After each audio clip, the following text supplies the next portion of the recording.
tumobeleleni.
One, two, 1, 2.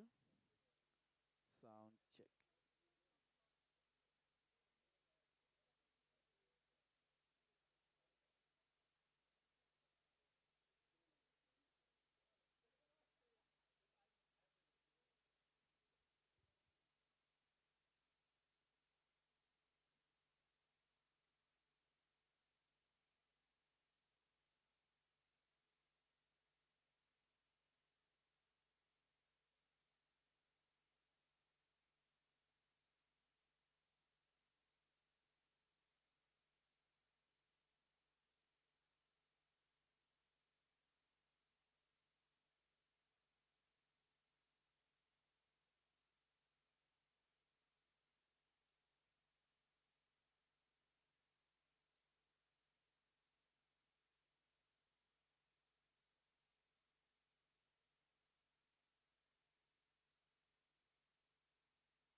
Governing monitoring instrument was established.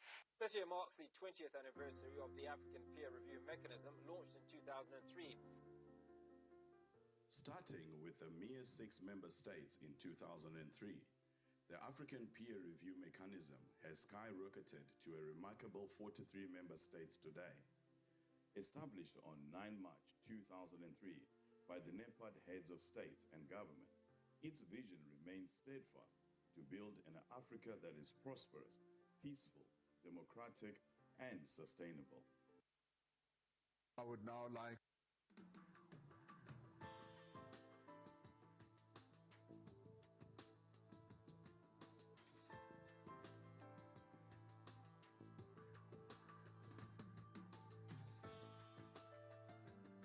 what we do as APRM is we are an organization of the African Union. So we conduct reviews in countries. One of the biggest challenges facing the continent is really good governance, or the absence of it.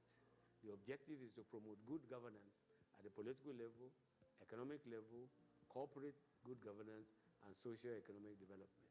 Those are the 4 pillars. That's really the core business of the APRM, conducting reviews of countries and writing reports on those countries, and then working with those countries to implement the reports of their own, on the state of governance in their own countries.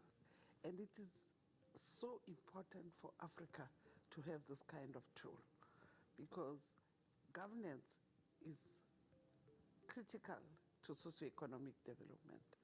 We have to ask ourselves the question to say, therefore, we need in the first instance a partnership among ourselves as Africans, not only country to country, but also people to people.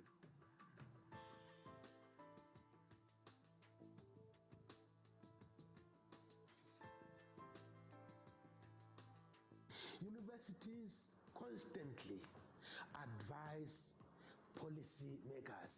When governments in those countries articulate policy, they don't articulate policy in the vacuum. No, they articulate policy which is evidence-based. So that's what we want to encourage on our continent. Good governance must be promoted. Good governance must not only look at processes, but also look at deliverables.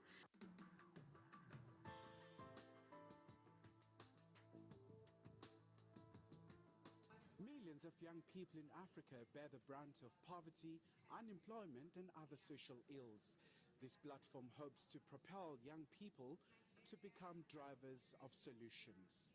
We cannot just assume that we can train young leaders to fall into line with our established systems here on the continent and economic models. And what we're going to do is we're going to create the Africa we want.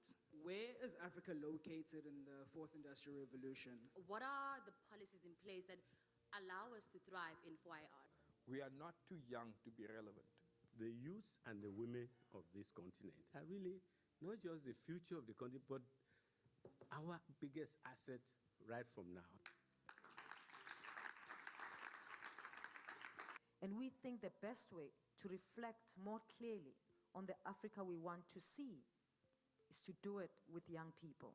So the youth are you could say, the heartbeat, the majority of our population on the continent. So we cannot really envisage this future Africa, united continent, without factoring in the role and position of our youth in it.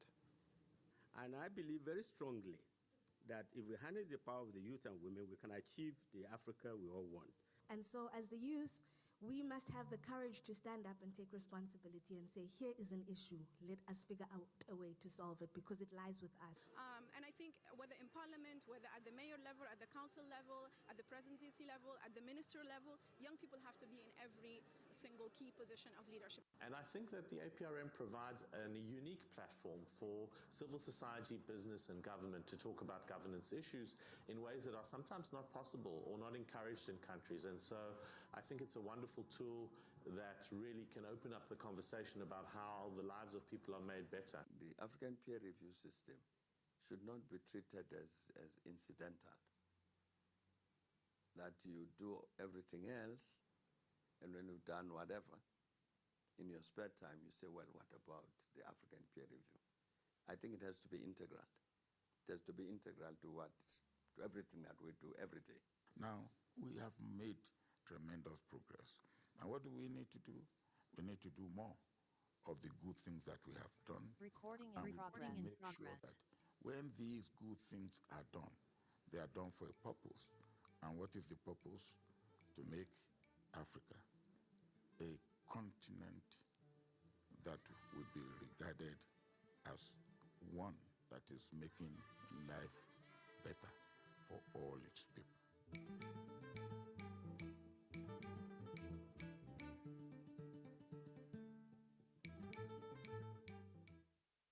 The APRM commemorated its 13th anniversary.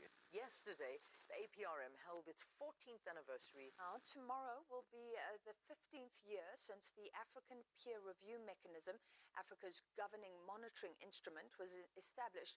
This year marks the 20th anniversary of the African Peer Review Mechanism, launched in 2003.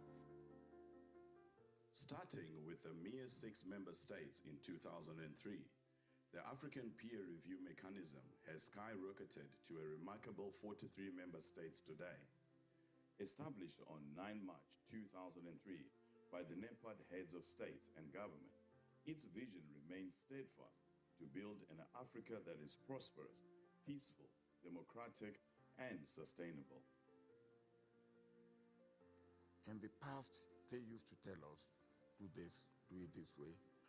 This time, we want to say, this is our program, and that was what happened. And we said it's important that this African state, which must play an important role in terms of this development, has to be empowered, must be strong enough to play this role. Hence, the peer review mechanism. The APRM serves as the Africa Union self-monitoring tool for governance. It diligently carries out its mandate to achieve the government aspects of Agenda 2063. Specifically, it aligns with Aspiration 3 and Aspiration 4 of the Continental Agenda. As we look back over the past 20 years of the APRM's endeavors in advancing democracy and good governance across the continent, we revisit significant milestones that have profoundly changed this Africa's premier homegrown initiative on governance throughout the last 2 decades. When we started, we were a very small organization. We were very much affiliated with the NEPAD vision. And then I've seen the organization grow. By the time we joined it, everybody was enthusiastic to see what this new breed is, what it's going to achieve. And up to now, from 10 countries, now we are 43. The APRM process is an unprecedented initiative. It is a unique apparatus that we created voluntarily. A little over a decade, we have witnessed the APRM grown from strength to strength. During its initial decade, the APRM experienced rapid growth. Nonetheless, this growth was soon interrupted between 2014 to 2016, which translated into an opportunity for the mechanism to adapt to changing realities within Africa and beyond, and to tackle institutional hurdles. Thus, a decision was made to revitalize the mechanism. I am determined with your support to see to it that the APRM is revitalized and realigns its rightful place as an effective and innovative governance tool for our continent. And then in 2016, our current CEO, Professor Maloka, came and we were revitalized. And revitalization brought a lot of new energy into the building. We were able to bring in a lot more reviews in our core mandate, but we also added a lot of other synergistic programs. The results were clearly, first of all, the recommitment of the member states to the process of the APRM. The revitalization process has strategically positioned the APRM to oversee, assess, and monitor the implementation of critical government facets across the continent. This revitalization process was structured around a 3-pronged strategy involving restoration, reinvigoration, and renewal. The aim was to bring the APRM back in sync with the evolving landscape and to address the challenges it had encountered. Furthermore, The mechanism was fully integrated into the AU system under the patronage of His Excellency President Idris Deby of Chad. This shift was poised to become a game changer for the APRM, marking a significant progress in the governance landscape. The African Peer Review Mechanism has proven to be an essential tool in the promotion and exercise of the good governance desired by the African Union. The APRM is a mirror. So when you look at yourself in a mirror and you see that you have a pimple, you don't break the mirror. You go and fix the pimple. So that's really the whole logic of the APRM. APRM has this way of check and balances. And when you're doing something, you have a way of check and balances. It puts you on your toes. Good morning, everybody. May I have your attention, please? We are starting our meeting now, and the meeting, before I call the meeting to order, may I request that we all rise for the national and the AU anthems.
May I kindly request you to remain standing and observe a minute of silence to honor the life and legacy of President Rasis, the Foreign Minister of the Islamic Republic of Iran, and those who died in the unfortunate and tragic helicopter crash.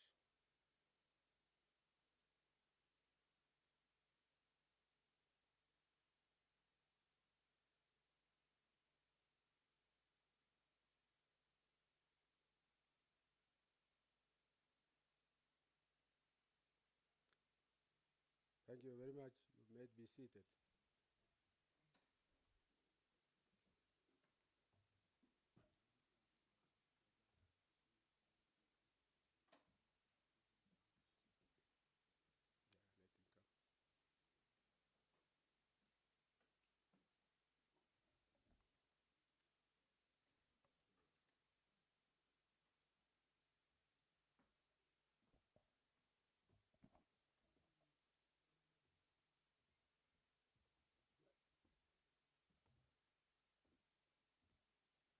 Brother Amos, we need you here.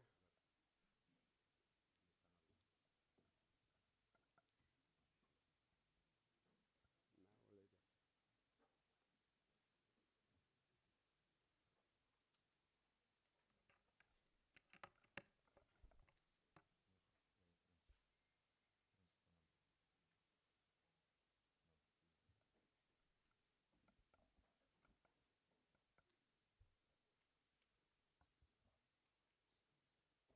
Your Excellencies, focal points. I particularly recognize my brother Amos, the focal point of Uganda, and others that are here. A very good morning to you. Ambassador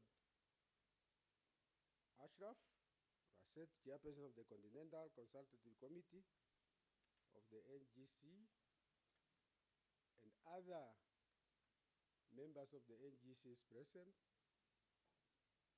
Mr. Mohammed Sesu Serif, Chairperson of the National Secretariat Coordinating Committee, and CEOs of different national secretariat present. Ambassador Inonge Bikusita Riwanika, Chairperson of the APRM Panel of Eminent Persons, and distinguished members of the Panel of Eminent Persons present, our own Professor Eddie Maroka, CEO of the Continental Secretariat,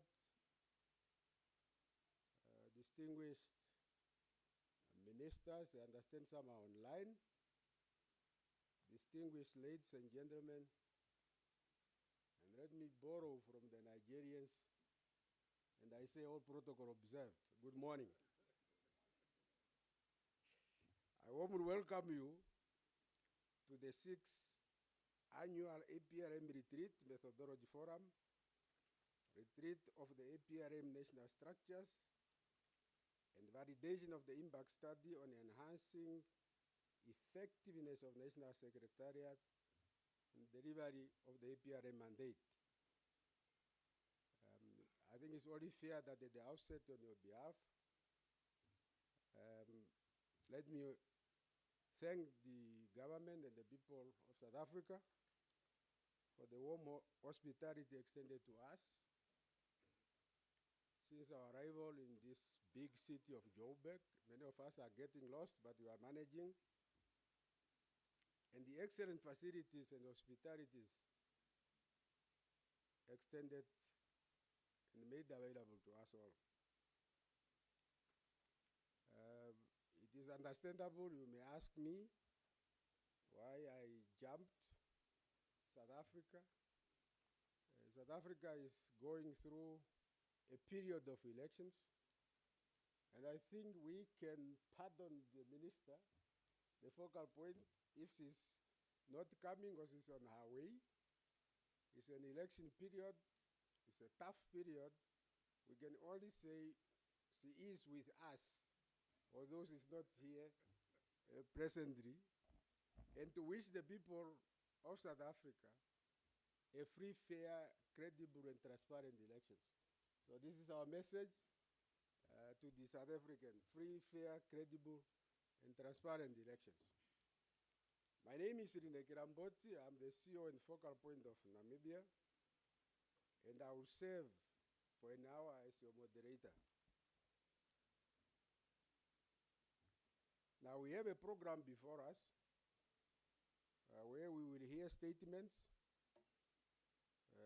I already apologize on behalf of South Africa for obvious reasons, but now we will hear a statement from Mr. Mohamed Serif, whom I have already recognized as head of the National Secretariat of Sierra Leone and chairperson of the National Secretariat Coordinating Committee, followed by the statement by Ambassador Ashraf. Of course, Ambassador Ashraf does not need an introduction to anybody, but he's the very able chair of the focal point of the NGC committee. And then followed by Ambassador Inonge Riwanika, a very able chair of eminent persons. And then a statement by Professor Eddie Maroka. And we will then hear a statement on behalf of the focal point of Algeria by His Excellency, the Ambassador of Algeria to South Africa. I think you are the only one we do not know in this hall. And I'm not asking too much, Your Excellency, if you just stand up for people to see you and welcome you. Now, those are the statements we will hear soon. And Your Excellencies, ladies and gentlemen, may I now take this opportunity to invite Mr. Mohamed Sesu Serif, head of the APRM National Secretariat of the Republic of Sierra Leone, and who is also serving as chairperson of the National Secretariat Coordinating Committee, to deliver a statement. Mr. Serif, you have the floor, sir.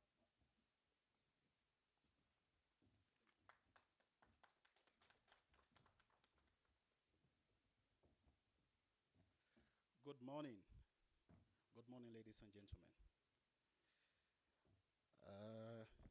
I thought Professor Maloka or somebody else was going to be the first speaker before me, but this is a cruel gesture. Thank you very much for the opportunity. Your Excellencies, Ambassador Ashraf, head of NGC, Arab Republic of Egypt, and chairperson of the Continental Consultative Committee of the NGC, Ambassador Inunge Bikisita Lewanika, and in Sierra Leone we call him Yebo Poshe. I welcome you. Also, Professor Eddie Maloka, CEO, APRM Continental Secretariat, Your Excellencies, H.E. Ahmed Attaf, Minister of Foreign Affairs, National Community Abroad, People's Republic of Algeria, and chairperson of APRM Committee. Your Excellencies, distinguished delegates, esteemed colleagues, and joining the Nigerians, all protocols duly acknowledged. It is with profound respect and a deep sense of responsibility that I address this esteemed gathering of the 6th Annual APRM Methodology Forum, a conclave of minds dedicated to the noble pursuit of enhancing the effectiveness of our national structures. We are gathered under the theme, as stated earlier, the theme enhancing effectiveness of national structures on delivery of APRM's mandates, a theme that resonates with the core of our collective mission.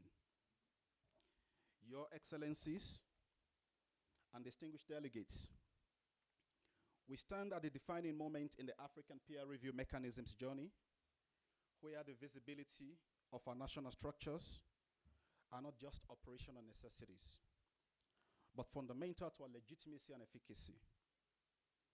The challenges we face, while daunting, are opportunities to fortify our determination, test our resolves, and shape our future.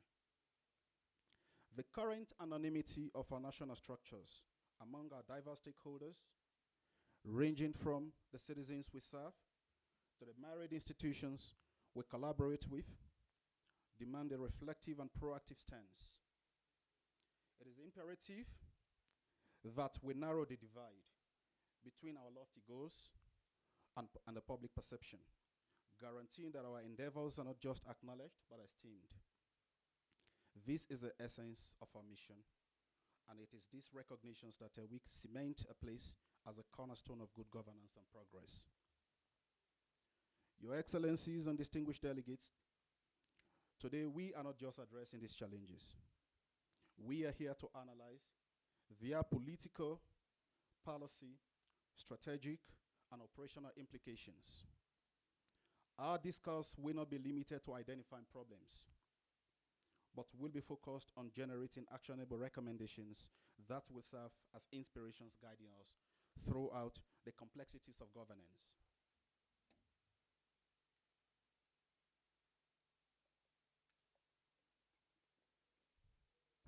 And as the head of the APRM National Secretariat of the Republic of Sierra Leone, I am privileged to share some insight from our nation's journey within the APRM framework. Our journey begins with visibility. The APRM national structures must emerge from the shadows and into the spotlight of public attention. We have learned in Sierra Leone that visibility is not merely about being seen. It is about being understood and valued. To this end, we have engaged in proactive communication strategies, utilizing media, both traditional and digital, to demystify our message, to demystify our work, and make it relatable to every citizen. And our message in this case is very clear. The APRM is here for you, working to safeguard the principles of good governance and accountability. Capacity building. The challenges of human and financial capacity are not unique to us, yet they require innovative solutions. In Sierra Leone, we have embraced a culture of continuous learning and development. We have established partnership with relevant stakeholders, including academic institutions, to develop tailored training programs for our staff, as well as other democratic and governance institutions, ensuring that our human resources are equipped with the necessary skills and knowledge to excel in their roles. And as I speak, the Jala University is working towards that direction. Strategic planning and coordinations are pivotal in enhancing the delivery of APRM's mandate. In Sierra Leone, we have adopted a dynamic and responsive planning model that aligns with national development priorities while remaining adaptable to the evolving governance landscape. This model has improved our interactions with the citizens of Sierra Leone, and we believe it can as well improve our interactions with the Continental Secretariat and ensure that our national objectives resonate with continental aspirations. Coherence and collaboration. We acknowledge that the lack of coherence in our operations can be a barrier to progress.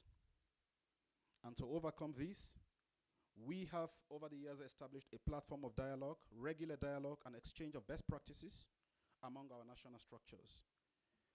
This collaborative environment has been instrumental in harmonizing our efforts and amplifying our message. To bring our objectives to fruition, we have inaugurated very recently the APRM National Governing Council, the APRM Regional and District Committees across Sierra Leone. These committees are a mosaic of representatives from various sectors, including Decentralization Secretariat, Decentralization Unit, traditional leadership, the press, civil society, and of course the academic world. They are pivotal in championing good governance and and ensuring accountability, serving as local emissaries who enlighten and mobilize communities and businesses around governance matters and the APRM schools. These committees are vital cogs in the machinery of the APRM, ensuring that our tenets of democracy and socio-economic growth echo through our districts and regions. They are the conduits for sharing knowledge, enhancing skills, and weaving the APRM's National Plan of Action into a fabric of local development agendas, and thereby propelling Sierra Leone's dedications to democratic values and regional cohesion. Your Excellencies, drawing from my experiences, I propose the following solutions to the challenges faced by APRM national structures. First, Continental Secretariat, in my estimation, must establish a Pan-African communication network that will amplify the visibility and understanding of the APRM's missions across the continent. In particular, national structures must implement a robust communication framework that leverages digital platforms to increase visibility and understanding of APRM activities. Also, we must develop a continental capacity building program, leveraging technology to provide accessible training for all national structures. And the Continental Secretariat must establish a continental capacity building fund to support the professional development of our national structures. The APRM Continental must implement a united strategic planning model to streamline our processes and enhance coordinations between national structures and the Continental Secretariat. Furthermore, we should also create an APRM Innovation Hub, a think tank that will be dedicated to exploring new ideas and approaches to governance challenges in member states. And Continental Secretariat must develop and deploy an integrated planning and monitoring systems to streamline coordination efforts between national structures and Continental Secretariats. We must regularize policy harmonization forums to ensure alignments of national and continental governance strategies. The coordinations between the Continental Secretariat and national structures must be fortified, transforming from a mere link into a robust, unbreakable chain. And most importantly, we must ensure the independence and autonomous status of our national structures. It's strongly recommended. It is recommended because it will enhance the effectiveness in delivering the APRM's mandate in several ways, including ensuring credibility, objectivity, and accountability. It promotes inclusive participation, aligns with continental goals, and independently mobilized resources, crucial for effective governance reforms across member states. Your Excellencies and distinguished delegates, as we deliberate on these matters, let us be reminded of the words of great Nelson Mandela, who said, and I quote, "It always seems impossible until it is done." End of quote. I'm encouraging all of us here that this forum must be the pot where impossibilities are going to be melted away today, and possibilities will be forged.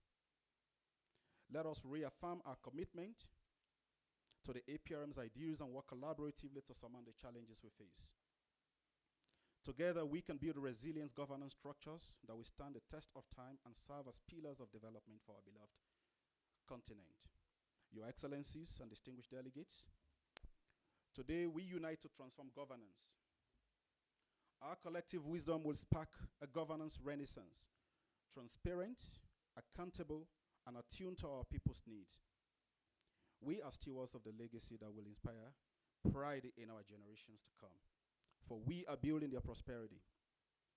Embracing Ubuntu, we recognize there are interconnected successes and challenges, and together we will celebrate our victories. This forum is where we shape the APRM's future, mirroring every African nation's hope. Your Excellencies and distinguished delegates, I call on us all to envision an APRM that transcends a mere framework to become a movement driven by our united resolve and the dedicated effort of our stakeholders here. We are the creators of this new era, where the APRM's principles are not only fulfilled, but also embodied by every African. I'm grateful to address this esteemed assembly, and I call on us all to steer the APRM towards a greater visibility, coherence, and impact as we approach a pivotal moment of change, let us embrace the significant duty we hold.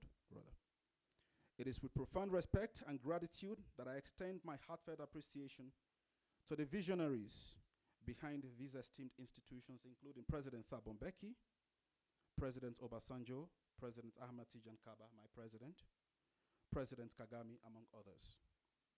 Your unwavering dedications and relentless efforts have established the APRM as a premier entity within the African Union Commission. May God blessings be upon you all and our beloved Mother Africa. I thank you very much.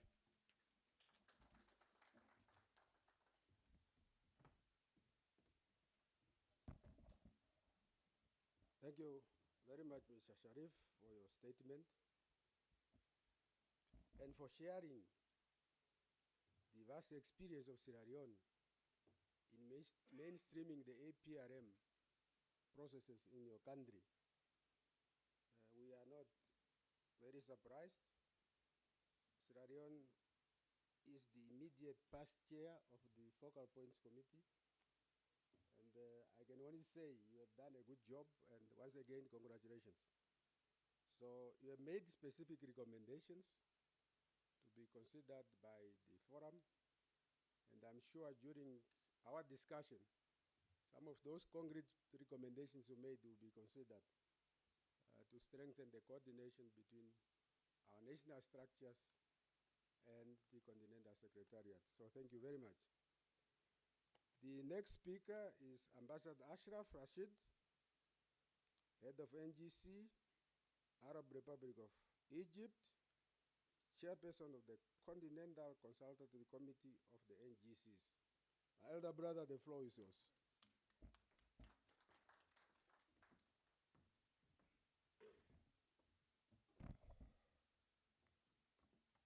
Thank you, my dear friend and brother, Ambassador Mbuti. We want to see you again in Cairo. Yes, soon. Very soon.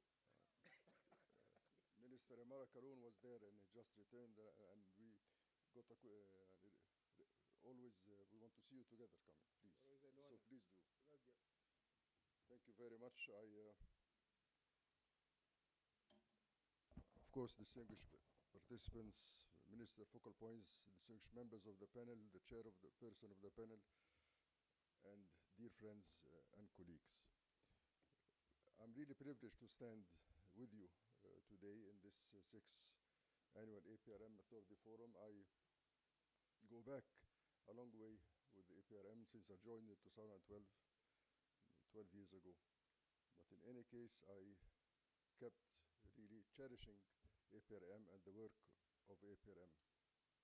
And I fully agree with what you have said, Muhammad Sharif, my brother Muhammad, about the way forward in some areas related to strengthening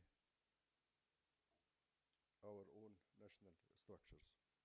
But let me at the outset congratulate Algeria for assuming the presidency of the APRM Forum of Heads of State of Government. Algeria, as we all agree and know, is a long-standing, active, very active member of the APRM. We are confident that Algerian presidency, with our full support, of course, will further strengthen our joint efforts to promote the principles and activities of APRM. On the subject of the forum, I have a session later to share with you some of my thoughts and experiences being part of the APRM family, but also being part of our own national APRM commission. But I'm sure we agree, needless to say, we all agree on the importance of enhancing our national structures to effectively deliver the African Peer Review Mandate. APRM is, and in my view, and I'm sure you all share, is a vital instrument for promoting good governance, accountability, and socio-economic development across the continent. Suffice it to say, to achieve its full potential, we must strengthen our national structure, and this is the aim of the focus of the forum this year. Firstly, In my view, robust national structures ensure comprehensive, accurate, credible self-assessment. And this is the raison d'etre for any proper movement towards better governance. This allows us to identify our strengths, areas of improvement, fostering a culture of transparency and constructive criticism.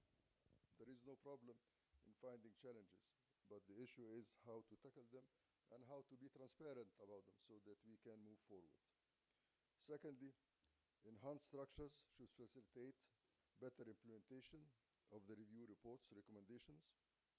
Certainly, effective follow-up on APRM reports leads to tangible improvements in governance and development, benefiting the well-being of all citizens in all our countries.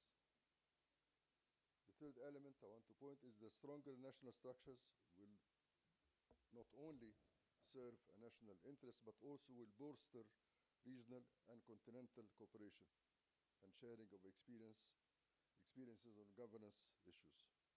By setting high standards at home,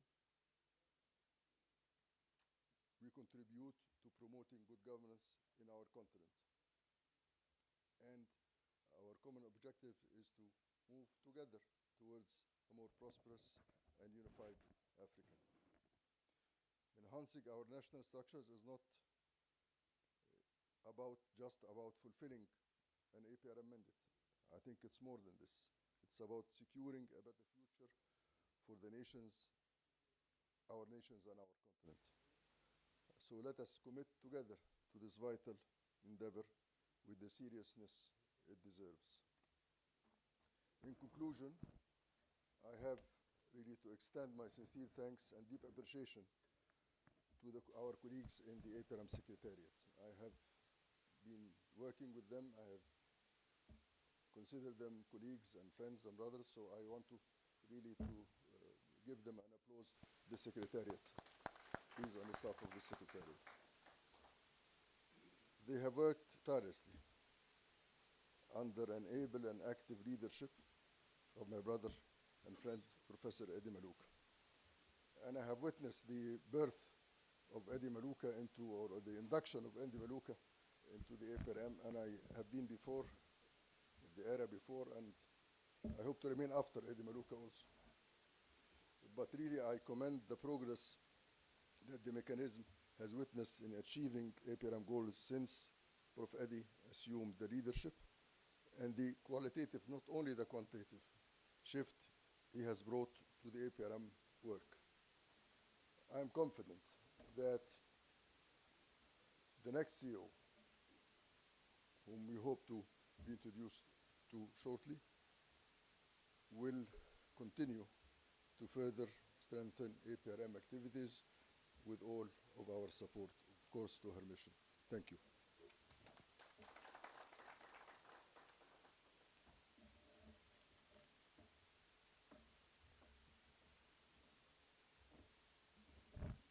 Thank you very much, Ambassador Rashid, for the statement.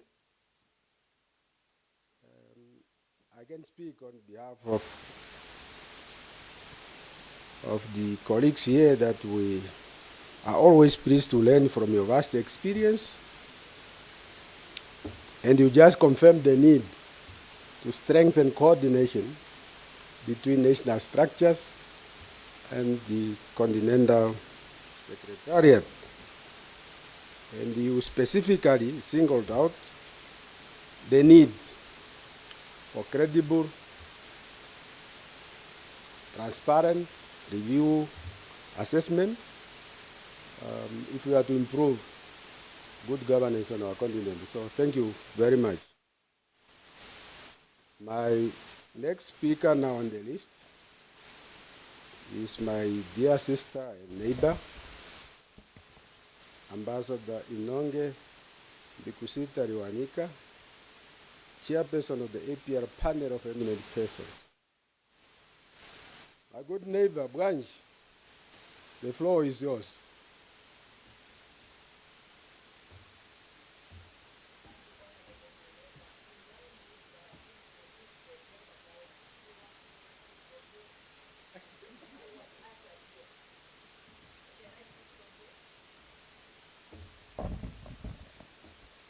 say, this is the problem with neighbors. Yes, madam, you may speak from there. I'm sure we'll be able to hear you. Or you want to see her? There is a demand for the meeting to see you. And therefore the moderator is ruled out of order. And I invite you to kindly take the floor at the podium.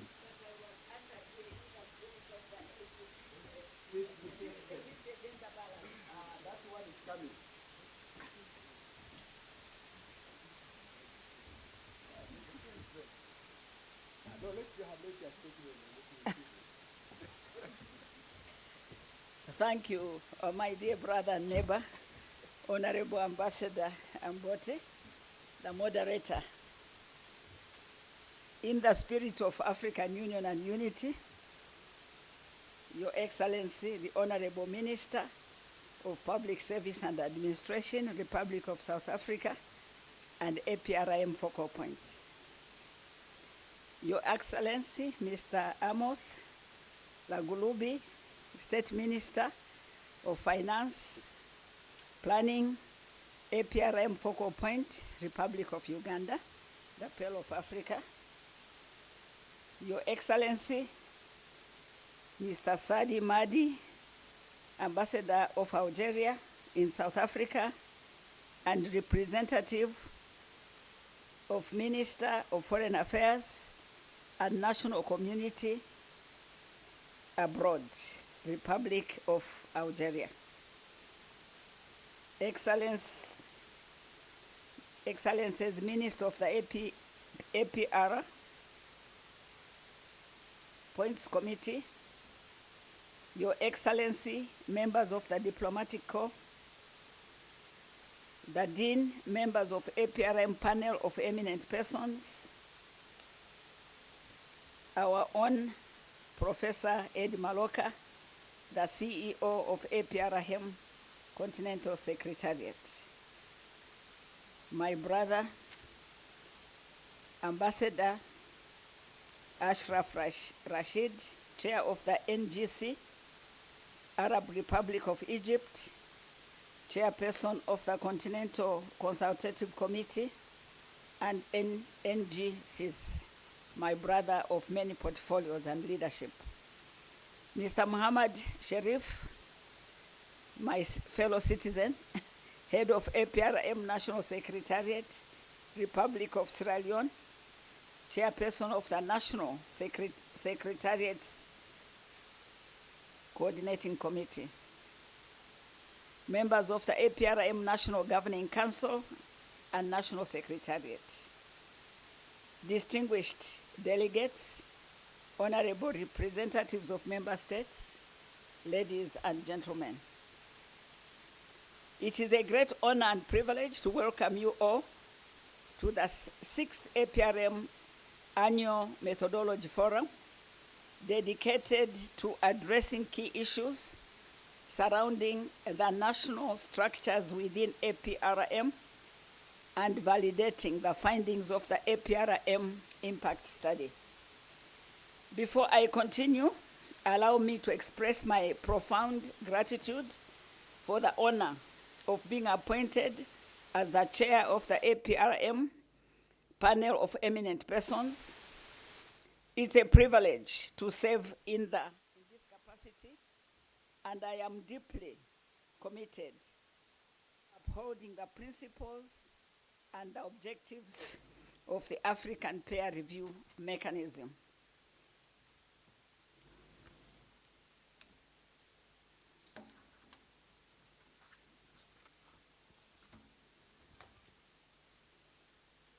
I look forward to working closely with all of you to advance the shared mission of promoting good governance, accountability, sustainable development across Africa. Excellencies, ladies and gentlemen, this gathering marks an essential milestone in our collective journey to enhance the effectiveness of national structures in delivering the African Peer Review Mechanism's mandate. Today, we come together not just as participants, but as partners committed to the shared vision of good governance, accountability, and sustainable development across our beloved continent of Africa. As we reflect on the retreat of the AU Assembly of Heads of State and Government on institutionalizing reforms of the African Union, held in January 2017, we are reminded of the expanded mandate bestowed upon us. Excellencies, the decision to strengthen our role in tracking implementation, monitoring, and evaluation in key governance areas is both an honor and a profound responsibility. Section B of Article Y of the decision underscores our obligation to adapt and refine our processes, approaches, and methodologies to better serve the needs of our continent. In response to the pivotal decision, the APRM Continental Secretariat established the Annual Methodology Forum, which is highly commended. This flagship event serves as a crucial platform for reviewing and enhancing APRM presence in line with the Assembly decision and global trends. Through this forum, we aim to revisit the philosophy of the APRM, revise our review and methodology, and ensure compliance with our fundamental principles. Over the past 2 decades, the APRM process has made notable achievements. 26 countries have undergone the APRM country review process, with several opting for second generation and targeted reviews. Our interventions have strengthened the state and also the engagement of non-state actors, acting as early warning mechanism to avert crisis and identify governance reform priorities. These reviews have fostered open national policy debates, promoting democracy, human rights, and citizen participation. However, we also recognize the challenges that persist. Visibility of national structures remains limited among citizens and key stakeholders. Additionally, issues related to human and financial capacity, planning tools, coordination between the Continental Secretariat and national structures need urgent attention. This retreat aims to address these challenges by enhancing our understanding of the African Union structure and the APRM mechanism. We will define and establish effective mechanisms for coherency and coordination between the national structures and the Secretariat. Moreover, we will review and provide the recommendation on the APRM impact study and genuine insights of the APRM 2025 to 2028 strategic plans. Our discussions and deliberations over the next few days are expected to culminate in tangible outcomes, including a comprehensive report of the retreat, submissions for validation, draft guidelines, best practices for engagement between the Continental Secretariat and national structures, and member state recommendations for the APRM strategic plan of 2025 to 2028.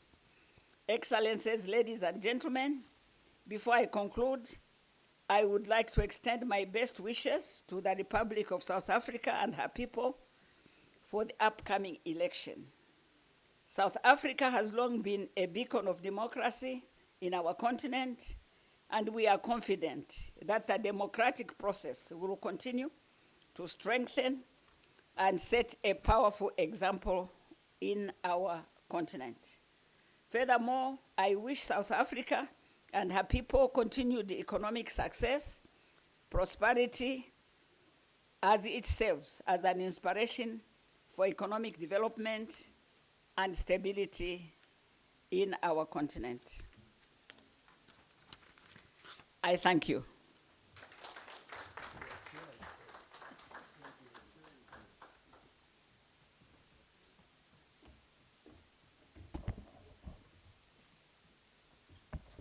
Thank you very much, Ambassador Bikusita Riwanyika, for your statement. And I welcome you once more to the podium. While you agree with the need to strengthen coordination, you have also reminded us of the expanded mandate of the APRM by the Assembly and our obligation thereof as participating member states. Surely we will discuss these matters during our retreat. So thank you once again for the statement. It is now my honor to invite Professor Eddie Maroka, CEO of the Continental Secretariat, to deliver his statement. Prof, the floor is yours.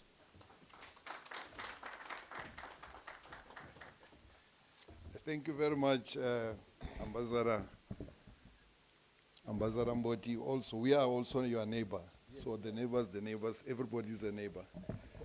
Ambassador Ashraf is the furthest at the other end of our continent. Thank you very much, Your Excellencies. Focal points.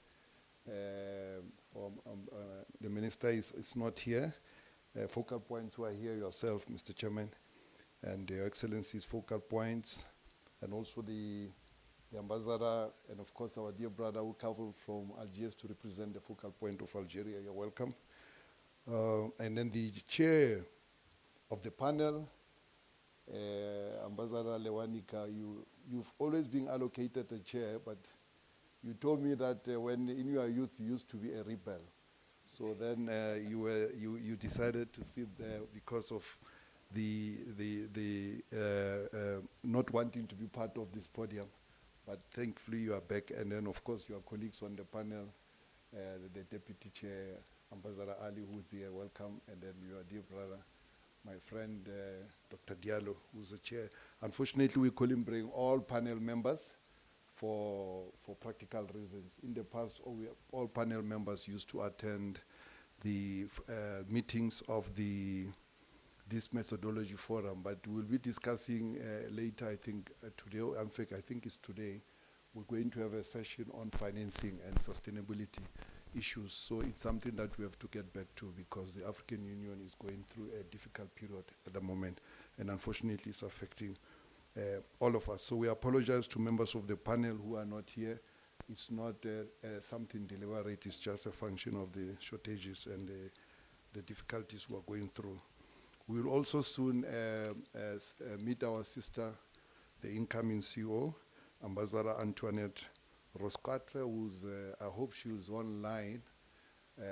She will be introduced by Minister Ngolobi here, who's just stepped outside Is she connected, the new CEO? She's connected. Can she wave and just say, can you wave my sister ambassador? She used to be the ambassador of Seychelles here in South. Oh, there she is. She will soon be introduced by and recognized properly. So thank you for being there. And then Ambassador Ashraf, I've already greeted and recognized you. I found you here. I'm leaving you here.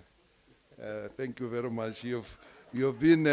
You are the APRM. He's occupied different roles in the APRM family. He was on the panel.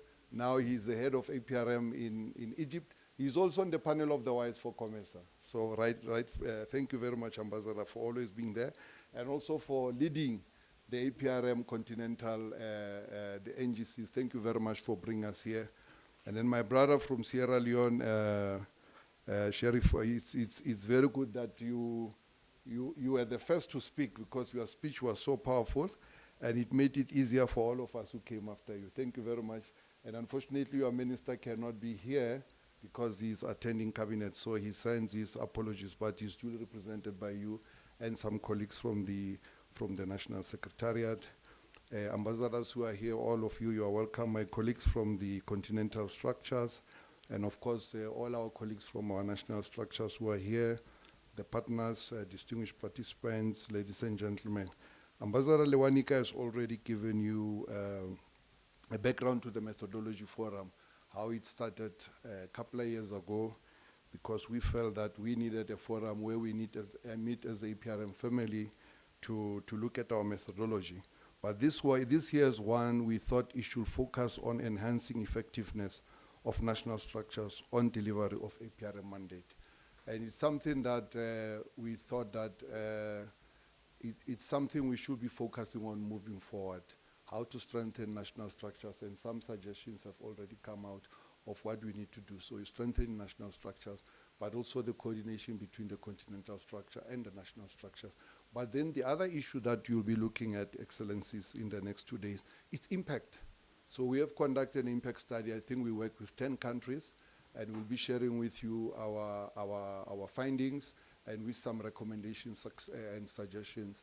And our suggestions from the Continental Office is that we need, now that the revitalization is complete, the integration into the African Union is complete, we should now focus on the actual impact of APRM at country level. And in order for us to achieve that goal, we need very strong national structures. So I liked some of the suggestions that you made, and the incoming CEO was there, was listening, and I'm sure those are some of the things that will go into our recommendations for moving forward.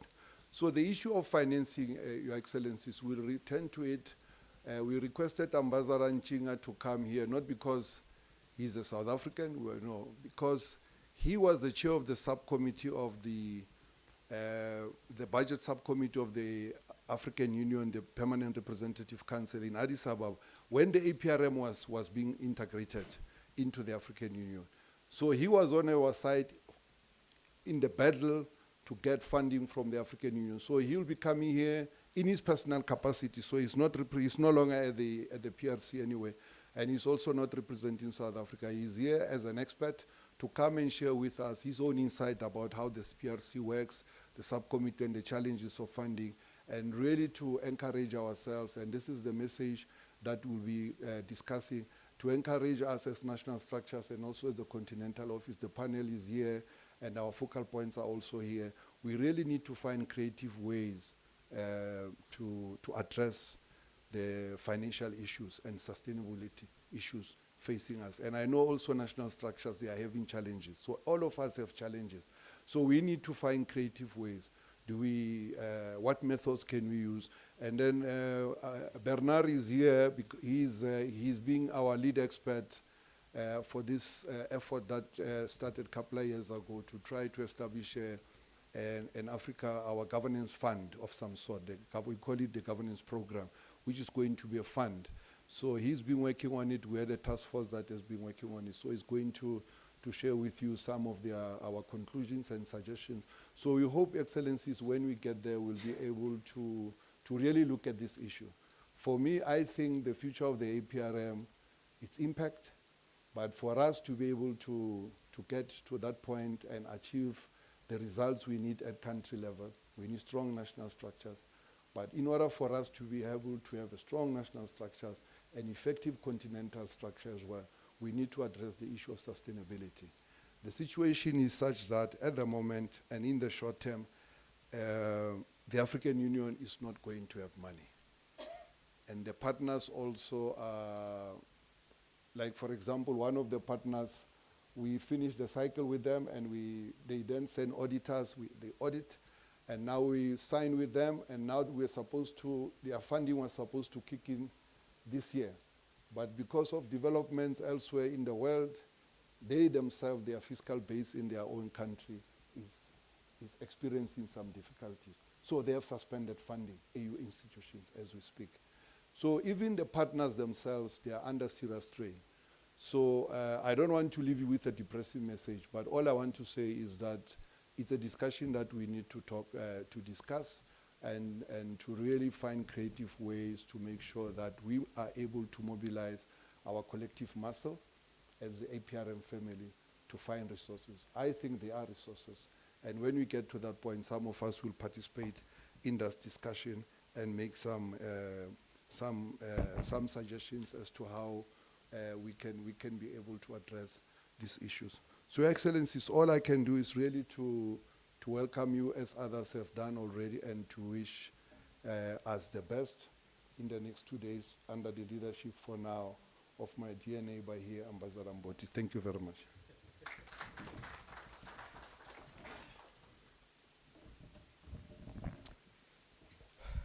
Thank you very much, Prof, for your statement.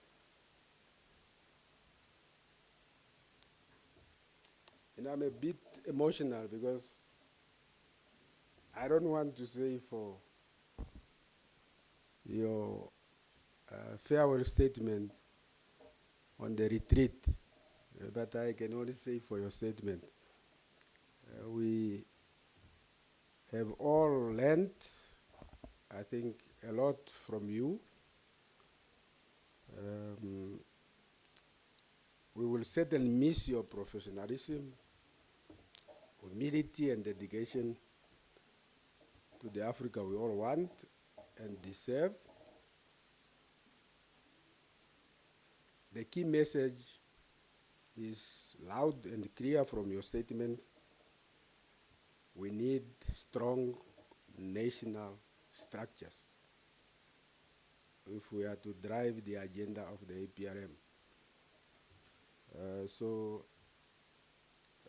I think it is not too premature for me to say congratulations, Prof, for the successful tenure of office. And please don't run away should we knock on your door now and then to seek your expertise. It's just fair that you don't abandon us at the time of need. On that note, Prof, thank you very much, and congratulations for the tenure of office. We have now almost come to the end of our program, and the last speaker for the opening session is Ambassador Mandi. He is the ambassador of the People's Republic of Algeria to South Africa, and he is representing Minister Ahmed Attal, Minister of Foreign Affairs and National Community Abroad of the People's Democratic Republic of Algeria, and is going to deliver the statement in that capacity on behalf of the Minister as chairperson of the APRM Committee of Focal Points. Your Excellency, you have the floor.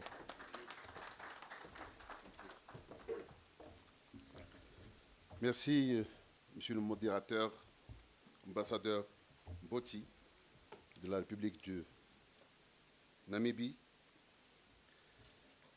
Excellence professeur Eddy Maloka, directeur général du Secretariat Continental du mécanisme africain d'évaluation par les pairs, Excellence, ambassadeur Enonge Bikozita, président du panel des éminentes personnalités du MAEP, Excellence, ambassadeur Ashraf Rachid, président du comité consultatif continental du comité de gouvernance nationale, Excellence Mohamed Chishou Sharif, président du comité de coordination des secrétariats nationaux du MAEP, Mesdames et Messieurs, honorables invités, permettez-moi tout d'abord de vous transmettre les salutations les plus chaleureuses du ministre des Affaires étrangères et de la communauté nationale à l'étranger, M. Ahmed Attaf, point focal national et président du comité des points focaux du MAEP. Monsieur le ministre s'excuse de ne pas pouvoir participer à cette importante rencontre en raison de son agenda trop chargé et des engagements pris antérieurement. Mesdames et Messieurs, honorables invités, je voudrais saisir cette occasion, l'occasion de cet important rendez-vous panafricain dans le contexte de la présidence de l'Algérie du Forum du MAEP pour la période février 2024-février 2026 pour souligner l'importance du mécanisme africain d'examen par les pairs en Afrique, un instrument qui incarne l'engagement des États membres à promouvoir une gouvernance exemplaire et transparente sur le continent. En adhérant au MAEP, nos nations ont fait le choix volontaire de se soumettre à une évaluation approfondie, où l'auto-évaluation nationale sert de socle à une évaluation externe et indépendante de notre conformité aux normes de gouvernance tant africaines qu'internationales. C'est un acte de courage et de responsabilité démontrant notre volonté de progresser ensemble vers une gouvernance plus juste et éclairée. Cette même volonté a été justement réaffirmée par M. le Président de la République, M.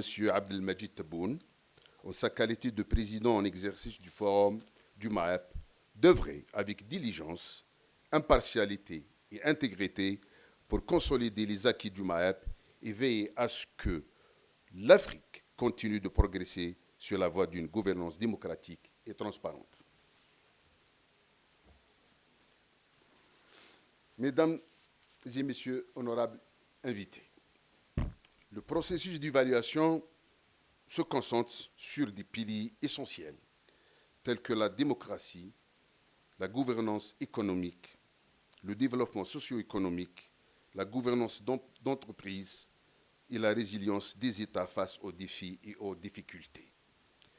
Ces thèmes cruciaux définissent notre engagement envers un avenir meilleur pour nos citoyens et notre continent dans son ensemble. Dans ce cadre, je me permets de rappeler l'engagement de mon pays à consacrer son mandat pour encourager et intensifier le dialogue, la concertation et la coordination entre toutes les parties prenantes pour cristalliser des solutions africaines aux problèmes africains, des solutions découlant de la réalité africaine et tenant pleinement compte de l'environnement extérieur qui nous entoure, tout en renforçant la paix, la sécurité et la stabilité politique et en promouvant la bonne gouvernance politique et économique en vue d'une Afrique développée et prospère. Notre mécanisme, le MAEP, se transforme, s'enrichit de connaissances locales et autochtones, s'ancre dans notre richesse culturelle et devient un vecteur d'innovation et de partage des succès à l'échelle tant régionale que mondiale. Ensemble, avec détermination et solidarité, nous façonnons un avenir où la bonne gouvernance est le socle sur lequel repose notre destin commun. Avec 44 pays membres à bord, le MAEP est devenu un formidable catalyseur de progrès pour l'Afrique. La récente adhésion de la République centrafricaine en 2024 témoigne de la pertinence et de l'attrait croissant de ce mécanisme de gouvernance novateur. Cependant, nous reconnaissons également que des défis importants subsistent. Les États membres du MAEP ont fait face à des obstacles complexes et persistants qui exigent une attention soutenue, raison pour laquelle l'Algérie œuvrera durant sa présidence du Forum en étroite collaboration avec le Secretariat du MAEP et autres parties prenantes au sein de l'Union africaine à la consolidation de l'état de droit, l'éradication de la corruption, la promotion de la justice sociale, la protection des droits de l'homme et le développement économique durable, ainsi que la prise en charge de la recrudescence du phénomène des changements anticonstitutionnels. Mesdames et messieurs, honorables invités, le secrétariat continental du MAEP est, faut-il le reconnaître, confronté à des défis majeurs, y compris financiers. Une situation qui appelle notre mobilisation collective pour dégager les fonds nécessaires. Et j'encourage les États membres à contribuer volontairement en mettant en avant la crédibilité du mécanisme sur la question de la bonne gouvernance en Afrique et aussi demander au secrétariat continental du MAEP de mettre en place un mécanisme avec les États membres afin que ces derniers puissent payer leurs arriérés pour la continuité des activités de ce mécanisme qui nous est trop cher. En janvier 2017, une décision majeure de la conférence de l'Union africaine a tracé de nouvelles orientations pour le MAEP, le positionnant comme un pilier fondamental du suivi de l'agenda 2063 et les objectifs de développement durable des Nations Unies. Ce tournant stratégique renforce notre capacité à tirer parti des meilleures pratiques mondiales et régionales pour façonner un avenir plus prospère et durable pour l'Afrique. Ce mandat est la nouvelle mission de notre mécanisme dans le cadre de l'examen et de l'évaluation des agendas de l'Union africaine et de l'ONU 2063 et 2030 demeure un objectif stratégique pour la réalisation duquel l'Algérie, un des États fondateurs du MAEP, s'emploie avec un sens élevé de responsabilité, d'abnégation et d'engagement en vue de réaliser la paix, la stabilité et la prospérité et de parachever le processus de décolonisation sur notre continent africain. Je vous remercie.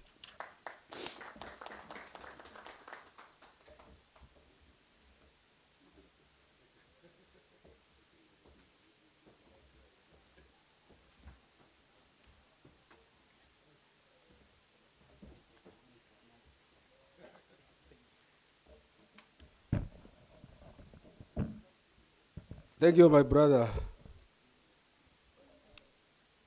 for the statement on behalf of the chairperson of the Committee of Focal Points. So thank you very much. Indeed, you have highlighted a key important issue among us, African solutions to Africa's problem. It's ours. We are not going to get anybody to solve our problem. It will be only us. So kindly convey our gratitude to the Honorable Minister. We know for sure foreign ministers are very busy, and the workload in your region now clearly would not require the minister to be here. We understand. So again, convey our regards and congratulations to Algeria for assuming the leadership of the APRM. And we look forward, as a confirmation, we look forward to work with Algeria during your chairmanship. Once again, thank you very much. And on that note, we end the opening ceremony. and I ask you to kindly leave the stage. While they are leaving, let me invite His Excellency Amos Luhorobi, State Minister for Finance and Planning of Uganda, and APRM focal point of the Republic of Uganda, to join me on stage. At this point, it would be only two of us, not for any bad intention, and I will tell you why in a minute. But Ambassador Ashraf, feel free to continue. Exception can be made for Ambassador Ashraf.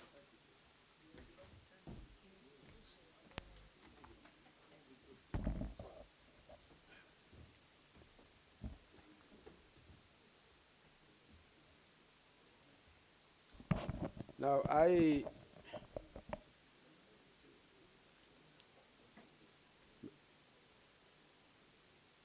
I continue to have your attention, please, so that we finish the program. I have invited Minister Luhorobi, as reflected in the program, to introduce the incoming CEO of the Continental Secretariat. Earlier on, we bid farewell to Professor Maroka, and naturally, there should be a successor. And therefore, let me invite my brother, Minister Amos, to introduce the new CEO of the Continental Secretariat. Minister, you have the floor, sir.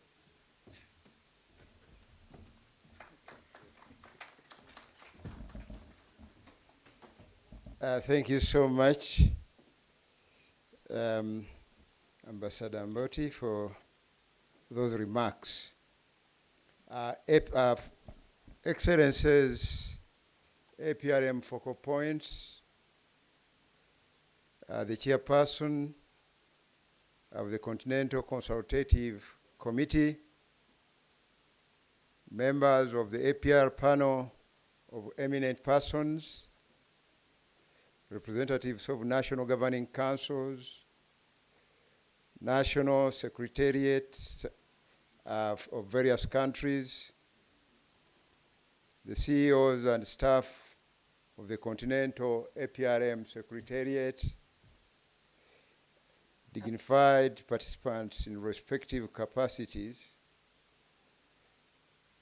all protocol observed, ladies and gentlemen. I'm speaking on behalf of the APRM family, which is a very large family, comprising, I think, about 44 member countries of the AU and their respective NGCs and secretariats, and our partners in various capacities, the entire AU family. And I'm honored to introduce this morning to this retreat the incoming Chief Executive for the APRM Continental Secretariat. I would have expected a big round of applause for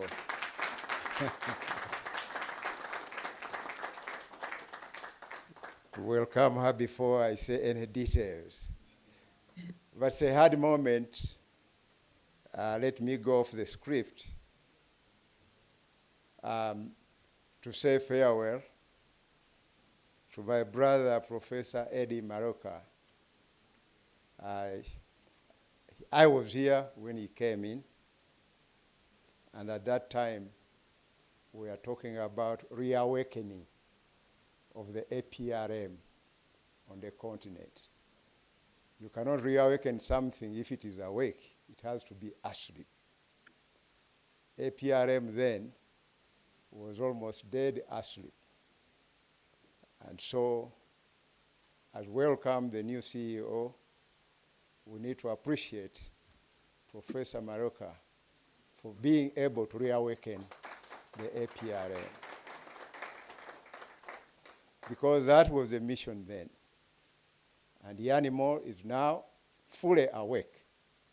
It's now a question of driving it forward with vigor, with more energy. And that's why I welcome the privilege of welcoming the incoming Chief Executive Officer for the APRM Continental Secretariat to take on the mantle from where Professor Maroka has left it. The new CEO, Ambassador Marie Antoinette Rose Carter, has over 2 decades experience in politics, diplomacy, management, media, and communications. She has been a politician, community leader, and diplomat. She served at Seychelles National Assembly and as Chief Executive Officer of the United Seychelles Party Secretariat, and notably as leader of government business in the National Assembly. She was Seychelles ambassador to South Africa, as well as permanent representative of the Seychelles to SADC, COMESA, and AUDA NEPAD. Ambassador Marie Antoinette Rose Carter, you forgive me for the pronunciation, is presently owner and director of Northern Star Consulting Firm and is married with 2 sons. So she's not available for the gentleman. Our incoming CEO, I'm proud to inform you that all organs of APRM operate as a team and a family, and do not doubt your competence to take APRM to another level. As you have realized, APRM has more visibility among organs of African Union, manifested by its expanded mandate, notably monitoring Africa Agenda 2063, leveraging African Continental Free Trade Area, and youth affairs, coordinating sustainable development goals, leading discourse and partnerships over Global South arrangements, migration matters, on top of what we already have, the governance mandate, and others.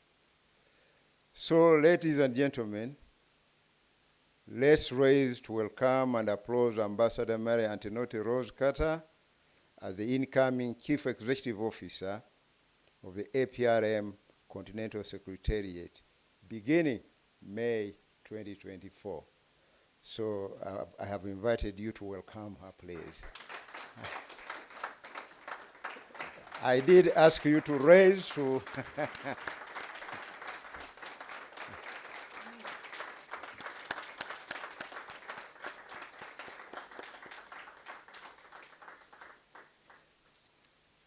So, Mr. Moderator, I don't know whether I should stop there or invite her, or it's your duty to invite her to make a statement.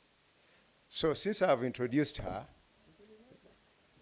I've been allowed to invite Ambassador Marie Antoinette Rose Carter, the incoming APRM CEO, to make her maiden statement. She's online, and she has been listening in. You are most welcome. Thank you, Excellency. Thank you for the introduction and the message of congratulations. I bring you all warm greetings from Seychelles. I'm not a neighbor, but I know a lot of the members from the panel. And obviously, naturally, I would like to say a few words.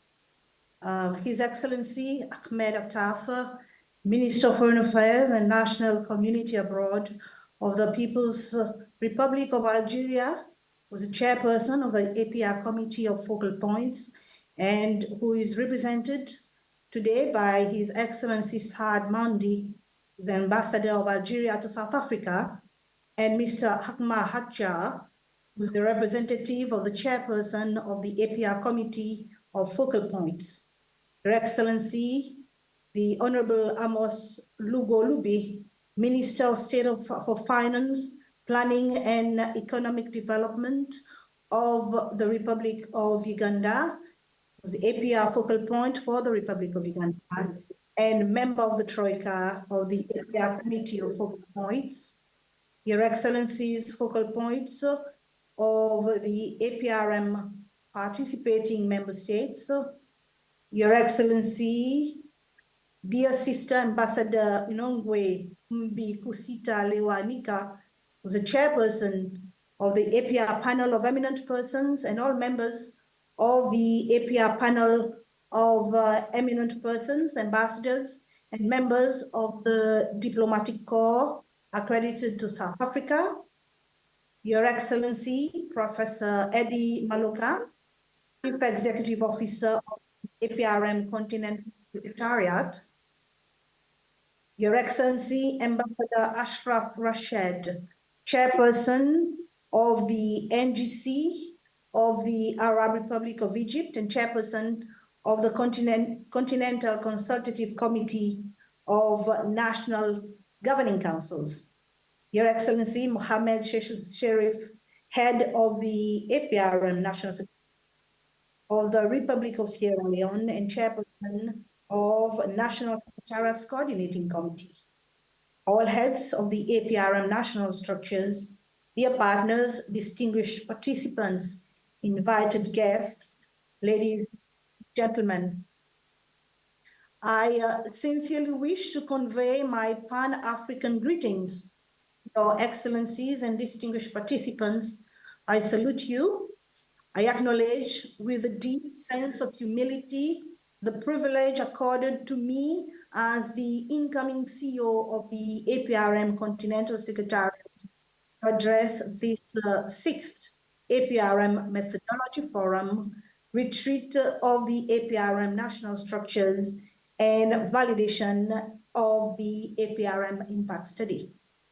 I sincerely wish to express my deep gratitude to the African Union Assembly of Heads of State and Government, the APR Forum of Heads of State and Government, the APR Committee of Focal Points, and the APR Focal Points Selection Committee, assisted by independent consultants, for the faith, confidence, conviction, and trust bestowed on me to be the incoming CEO of an auspicious entity of our union, such as the APRM Continental Secretariat.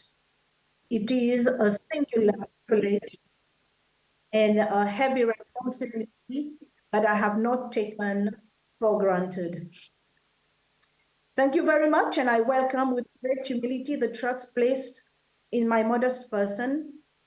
Please, Excellencies, kindly convey to our heads of state and government all my sincere appreciation, gratitude, and respectful consideration. Your Excellencies, it cannot escape our attention that the state of good governance, democracy, and human rights on the continent continues to pose some major challenges and constraints. Let us also remain cognizant of the fact that despite the remarkable number of member states which have acceded to the APRM, universal accession has not been realized, and the revitalization of the APRM dormant member states remains a top priority. We must also recognize that the execution of our programs requires a mobilization of significant financial, human, and material resources. Therefore, we need to devote our time and efforts towards addressing these pertinent and pressing matters. We shall require a sustained and focused approach, and to which I will devote myself alongside you. Therefore, we need to work together as APRM structures to entrench and cement APRM as a premier African-owned and African-led entity for promotion and deepening of good governance and democracy, so as to enable us to fully accelerate political, social, and economic integration of our continent. As for the APRM Continental Secretariat, in the coming days, when I assume duty on June 3rd, I will, without any delay, establish a task force dedicated towards enhancing operational effectiveness, internal capacity, and team cohesion within the Continental Secretariat. The internal task force will be guided by the internal strategy, which I will outline to all staff when I assume responsibility. The 3P Continental Secretariat internal strategy of professionalism, performance, and probity.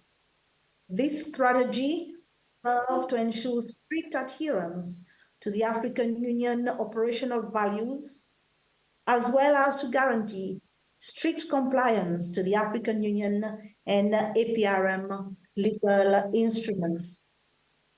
Your Excellencies, we need to have a dialogue with APRM structures on the challenges faced by our mechanism in view of increased governance challenges, persistent financial decline in the context of an uncertain global trajectory, and the increased importance of our monitoring and evaluation frameworks. The pivotal role APRM plays as a tool for conflict prevention in Africa in harmony and synergy with the AGA and APSA, and the use of information technology in the face of increased AI usage needs to be enhanced. Streamlining of women and youth participation in all our activities also need particular attention. It is my solemn that whilst we must continue to build on the strong foundation set by my predecessor, Professor Eddie Maloka, we need to develop a long-term plan of action in order to remain realistic, relevant, and resilient.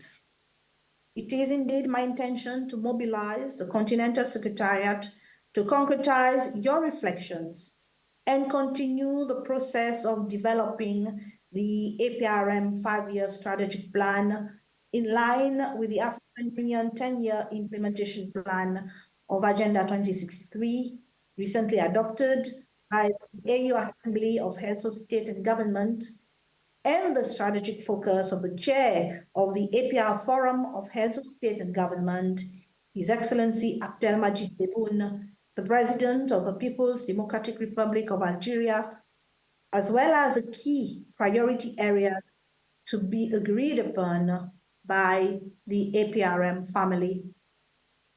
We also need to put in place a realistic and effective resource mobilization plan, including internal mechanisms towards prudent and efficient financial management. We further need an effective communications plan to better communicate our vision, actions, and successes towards our member states and strategic partners.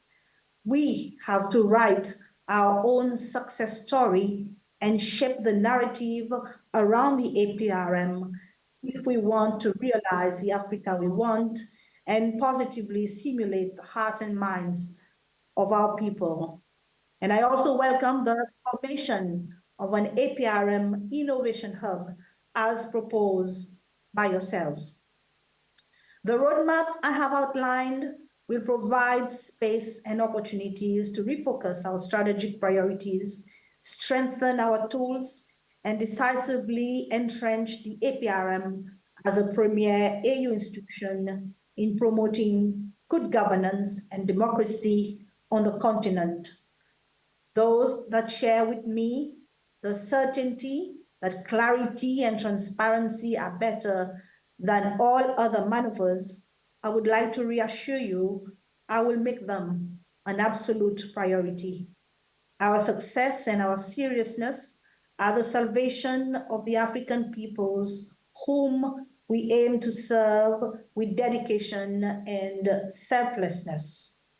Over the coming months, the Continental Secretariat will be actively engaging our member states and all APRM continental structures as we progress towards the completion of these initiatives.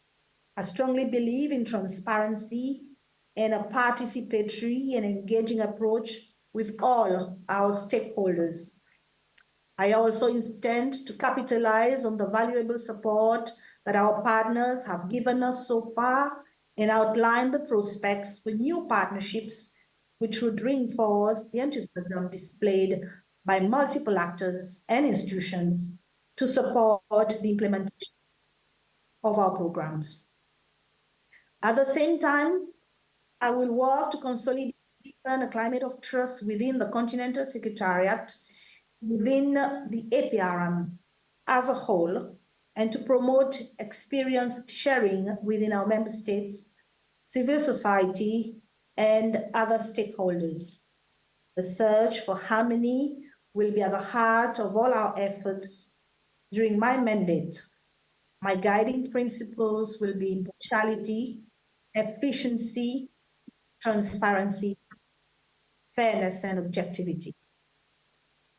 Your Excellencies, I must point out with emphasis that thanks to its efforts and self-sacrifice, the APRM has been able to combine the mastery of its traditional African know-how, promotion of good governance and democracy. Thus, I will give equal and balanced attention to the 5 thematic areas of the APRM in a manner that contributes to the effective implementation of our mandate. Your Excellencies, at this juncture, kindly allow me to pay a special tribute to the outgoing CEO of the APRM Continental Secretariat, Professor Eddie Maloka. I salute you, my brother, Professor, worthy son of the continent and a Pan-Africanist in soul and character, for the work you have done to put the APRM where it is today. We shall forever be indebted to you. I will not fail to also mention the merit Professor Maloka has had in building a strong foundation for the APRM Continental Secretariat and other APRM continental structures. I also wish to express my sincere gratitude to Professor Maloka for putting in place structures and mechanisms aimed at ensuring and seamless transition. Professor Eddie Maloka, Prof, as you are affectionately known by many, my brother, I thank you and I salute you. Your Excellencies, it would also be remiss of me if I did not express my deepest gratitude to the immediate outgoing chairperson of our Forum of Heads of State and Government, His Excellency Julius Maada Bio, President of the Republic of Sierra Leone, and all our heads in government for the sterling work in providing political leadership and strategic guidance to the APRM. I wish to express my sincere appreciation to the chairperson of our Committee of Focal Points, Honorable Amara Kalon, Minister of Public Administration and Political Affairs of Sierra Leone, as well as his predecessor, the Honorable Mohamed Fodai Yunkela, and all our focal points exemplary work in providing strategic direction to the APRM Continental Secretariat over the years.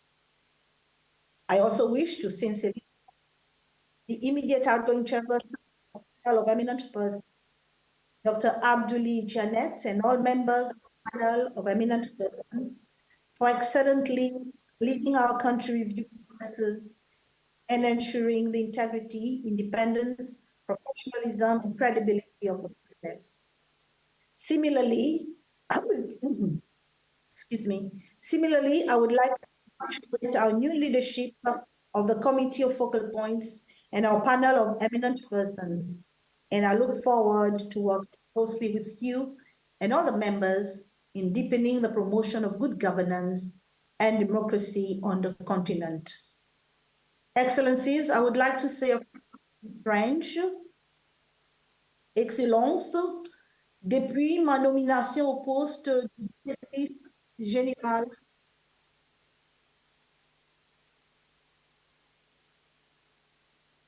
du secrétaire général continental du MAEP, les interactions et échanges avec le secrétaire continental ont été passionnants et très enrichissants. Il me soit permis et tous ceux qui n'ont pas ménagé leur effort afin de faciliter cette période de transition et en particulier de transition à cette. Mes remerciements s'étendent aussi à l'ensemble du personnel qui, j'ai pu l'observer, s'inscrit dans la dynamique d'une institution d'ambition et d'excellence. S'agissant de la événement qui nous rassemble depuis et au cours des prochains jours, ils nous fournissent l'occasion de partager nos réflexions sur le devenir de notre institution d'une part et sur la gouvernance globale d'autre part. La 6e forum méthodologie nous offre une heureuse opportunité de nos documents dans la perspective de l'affermissement de nos interventions et de façon davantage décisive de renforcer la coordination et la synergie des différentes composantes du mécanisme, y compris les structures nationales qui sont les commissions nationales de gouvernance et les secrétariats nationaux. Il n'est pas besoin de rappeler le rôle central des structures nationales dans les processus du MAEP. Elles vont superviser la mise en œuvre sur un plan national et assurent la participation compétitive des diverses activités. Pour que le mécanisme puisse être considéré comme une initiative crédible, il faudra renforcer les activités des structures nationales et davantage veiller à que le gouvernement ouvre à d'autres acteurs un espace de participation. Toute initiative de consultation du processus du MAEP et de l'examen de sa méthodologie devra en accorder le plus grand crédit. C'est bien à ce titre que la présente réunion dégage toute sens et toute sa pertinence. Je n'ai aucun doute que les conclusions et recommandations auxquelles les responsables viendront permettront de rappeler l'importance des structures nationales dans l'armature institutionnelle du MAEP.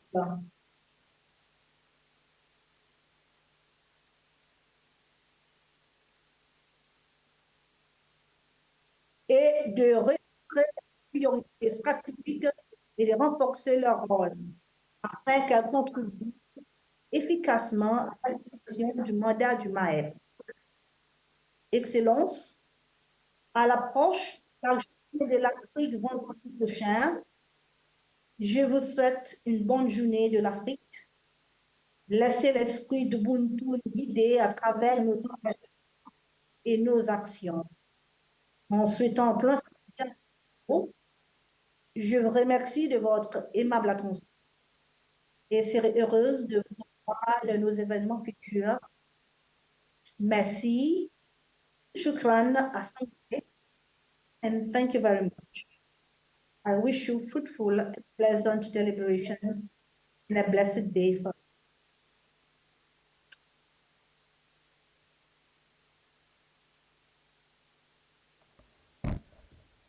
Thank you very much, and I thank the new CEO for accepting the appointment.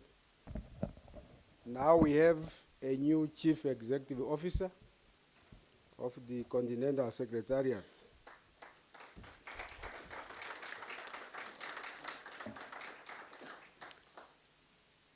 Let me therefore, on your behalf, assure the new CEO of our common desire to work with her as he guides the work of the Secretariat and the challenges associated with that job. But we see you as a strong woman, and we have confirmed to the AU direction of 50-50. So the new CEO, as you can see, is a female. She has set her vision, transparency, efficiency, and all that. I can only say welcome, Ambassador, and we look forward to work with you.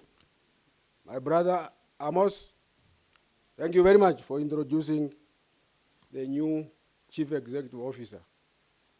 And on that note, I'm moving a little bit fast to the next panel discussion on the theme. Recording stopped. And I will give each panelist only 5 minutes. And the panelists are, don't move my brother, you are number 1 on my list.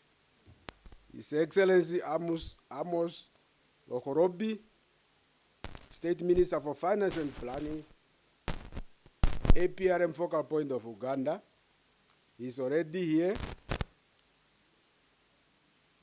Dr. Diaro, member of the APRM panel of eminent persons, could you kindly come on stage? Alain Akwala Atipulti, sorry for the name, Chair of the NGC of the Republic of Congo. Could you please come on stage? And I give you the floor to make presentation in that order for 5 minutes, starting with the APRM focal point of Uganda. Honourable Minister, you have the floor.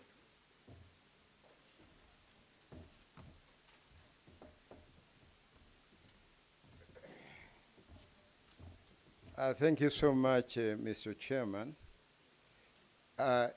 Excellencies, APRM focal points, the National APRM Secretariat, Continental Consultative Committee of National Governing Councils, the APRM Continental Secretariat, our host, the Republic of South Africa, ladies and gentlemen. We have only been given 5 minutes, but I want to, on behalf of APRM Uganda, and indeed our pleasure to participate in this important 6th Annual APRM Methodological Forum with a special focus on national structures. I commend the APRM Continental Secretariat for organizing these fora and following up on implementation of the outcomes. 3 critical factors augment the necessity for this annual APRM Methodology Forum. First, the expanded mandate of APRM, including tracking implementation of AU Agenda 2063, the SDG and the SDG Agenda 2030. Ordinarily, when your mandate is expanded, the accompanying resources must come as well, in terms of the human resources and finance. And we hope those will definitely come. But we have heard the Secretariat crying loud that there is a challenge in that particular area. So we need to look at that very carefully as we expand the mandate, the corresponding resources, both human, money, and the motivation that goes with it coming at the same time. Second, the formulation of the 5th APRM thematic area entitled State Resilience to Shocks and Disasters. We've been experiencing a lot of disasters on this continent. In the very recent past, you have heard about floods that have killed so many of our people and destroyed property. So the disasters are increasing as a result of climate change and calling for more measures for adaptation and mitigation. There was also this other pandemic as a disaster that hit the whole world, COVID-19, and its effects are very real and have affected many economies. And many of us have since not recovered from the effects of COVID-19. In Uganda, for example, we spent 2 years under lockdown, and therefore we are not generating revenue as a country. So we had to borrow in order to continue maintaining our economy. Now, the period after COVID has called for fiscal consolidation to ensure that the resources that you have, you try to economize on them, ensure that they are directed to critical priorities of the country, but above all, doing the debt servicing the debt that you incurred during that period of 2 years. So many of us are plugged into that debt situation to the extent that during the fiscal consolidation exercise, we are prioritizing what we are funding, we, especially the ministries of finance.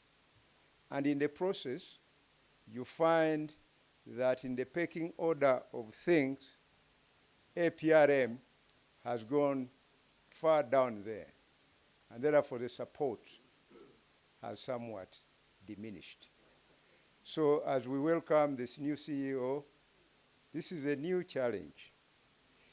A few days ago, I was at the East African Community Ministers Meeting of Finance, the sectoral ministers of finance, and we adopted fiscal consolidation, which I've been talking about, which we are now focusing on as a region, as a REC, and therefore suggesting that the issue of resources is going to continue becoming a challenge. Now, as we sit here to discuss this issue of national structures, we need to be very mindful of the huge challenge our continents are facing. Secondly, the geopolitics, the tension around the world, wars here and there, has not helped to normalize things. It has only worsened matters for many of us. You see the global inflation and the hiking of interest rates.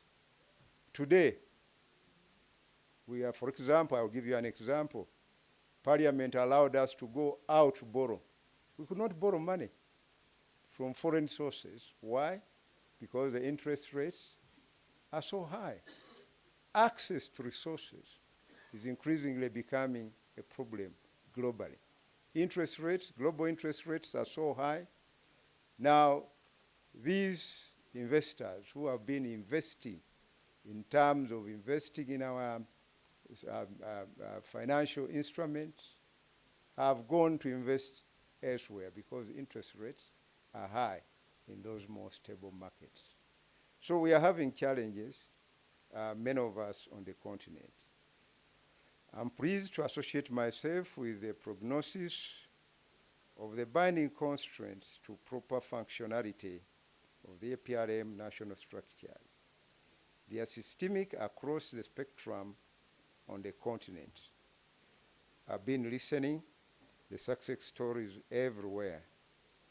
But I believe that it is not yet time to celebrate success because of these enormous challenges that are still facing us.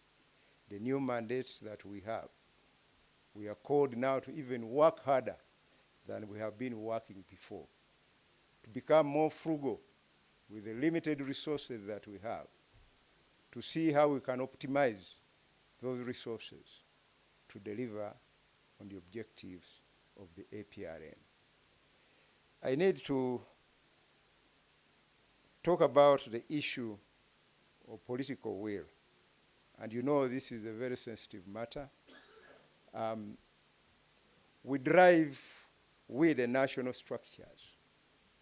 We derive all our enthusiasm, our motivation from our principles. And I've been around for a number of years, and what I've observed, that during the conduct of the APRM Forum, the summit, the attendance by the heads of states has not been at its best.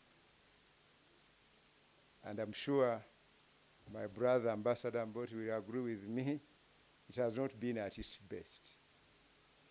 And that's where we are deriving our motivation. And that's where everybody, including partners, derive their motivation to give us support. And if it is not working to our expectation, then it is sending very strong signals out there. In terms of our national structures, are we serving principles, I don't know how to put it, in a language that is very diplomatic. I need the language of ambassadors here. I don't know whether I could borrow from ambassadors the language to use. But it's a challenge. You know, I've seen how Professor Maroka has been organizing the APRM Forum, and our principals have not been there. They read this report to be presented by so-and-so, and it's not there. They go to the next one, to the third one, and it's not there. And we have to recall that this APRM is about peer review, peer-to-peer review. You know, without them, the review does not happen. And without that, the national structures have very little work to do. So how do we solve this problem? And I want to say that today, we're in a situation where APRM has become an organ of the AU. And out of the, is it 55 member nations, 44 of these are now members of APRM. We need to begin to question whether we need APRM Forum, APRM Summit or not, and whether this responsibility should not be shifted to the level of the General Assembly, because it has become a matter of the entire African Union, save for those few countries that are not members of the Union. Because we have to recognize that our heads of state do not actually have the time. And when they come for those AU summits, they are very busy. They have to attend the Security Committee meeting, they have to attend this meeting, that one. In the end, they are not in these meetings. And so now, us, the focal points, standing in. But we cannot be, peer-reviewed at that forum. So it complicates the situation. The signals that stands back down there, I think are not good. So we need to hold the bull by the horns and say that maybe perhaps we escalate this responsibility to the AU General Assembly agenda, so that what would be discussed in the current APRM Forum is discussed at that level. And I think that's what will strengthen the national structures when we have a strong APRM forum. We can only be strong at the national level if at the continental level we are strong. When we weaken, we send signals to all those people that provide us with resources, you know, to become weak. And this is the point I'm driving. I had a lot to present, but we are only given 5 minutes. My paper is available here. I only picked what I thought were the salient issues. Thank you very much.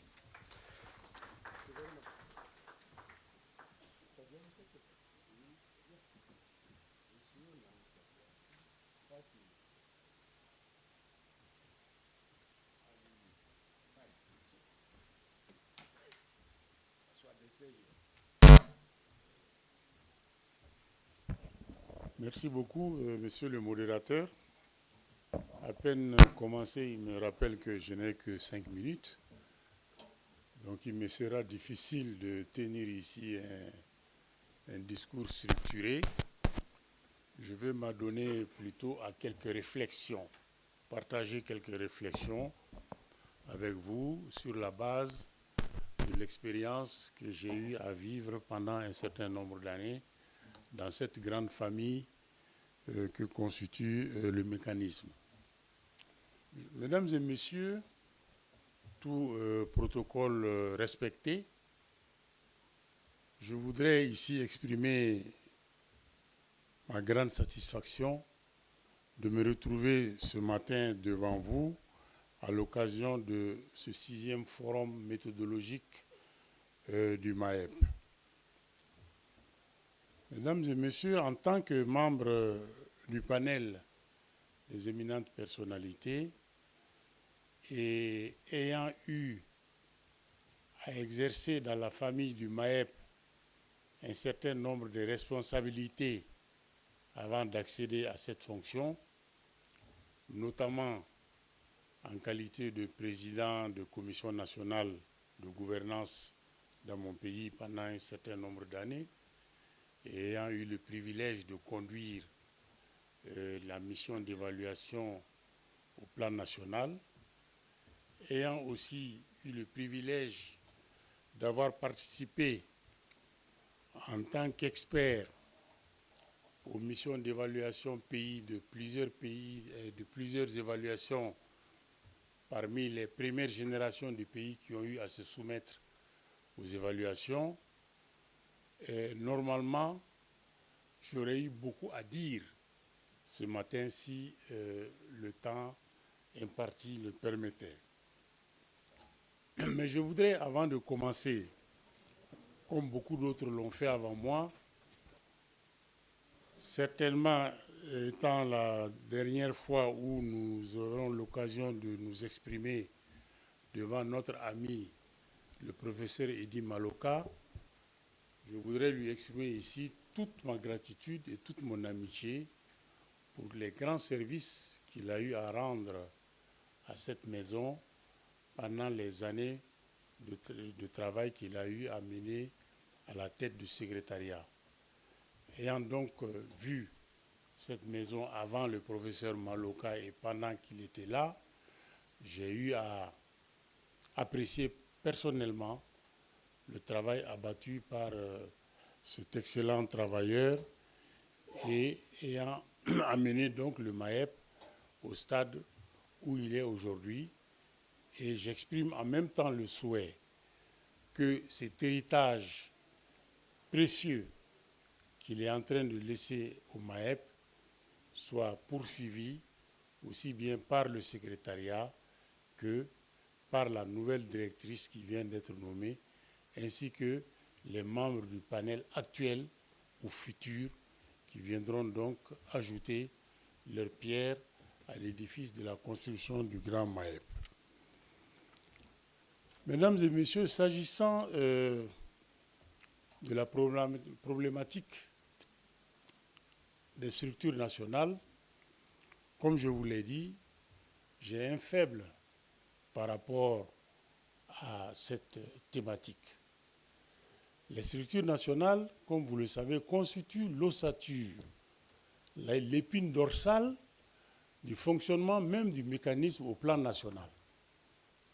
Et force est de constater aujourd'hui que malgré les progrès accomplis au plan national, il reste beaucoup à faire pour un fonctionnement harmonieux de ces structures nationales. Et il y a beaucoup de lacunes à ce niveau, particulièrement en ce qui concerne le fonctionnement des commissions nationales de gouvernance. Vous remarquerez avec moi que quand on va d'un pays à l'autre, vous verrez des mécanismes différents, des structures différentes, malgré des directives claires visant à l'harmonisation de ces structures. Des difficultés existent encore pour vraiment amener toutes ces structures en une harmonisation pour les rendre vraiment plus efficaces dans leur travail. Cela relève de plusieurs facteurs. Il y a évidemment le problème de renforcement des capacités de ces structures-là. Ils relèvent de plusieurs, sont composés de plusieurs types d'acteurs, des acteurs étatiques, des acteurs non étatiques, secteur privé et société civile, universitaire, etc., ce qui fait que, venant de plusieurs horizons, le mécanisme de travail est très difficile, n'étant pas au même niveau de compréhension et tout ceci étant difficile à manager. Et évidemment, à ce niveau, il a été souvent exprimé le manque de moyens, le manque de capacités techniques et de moyens financiers. Et là, à ce niveau-là, j'exhorte le secrétariat actuel et à venir à poursuivre ce travail de plaidoyer pour faire en sorte qu'au niveau des États, ces mécanismes, ces commissions nationales de gouvernance puissent véritablement jouer leur rôle dans le paysage dans le paysage local du MAEP. Il y a également la problématique de la volonté politique que nous voyons qui n'est pas à son niveau optimum dans les pays en ce qui concerne l'intérêt aux structures nationales.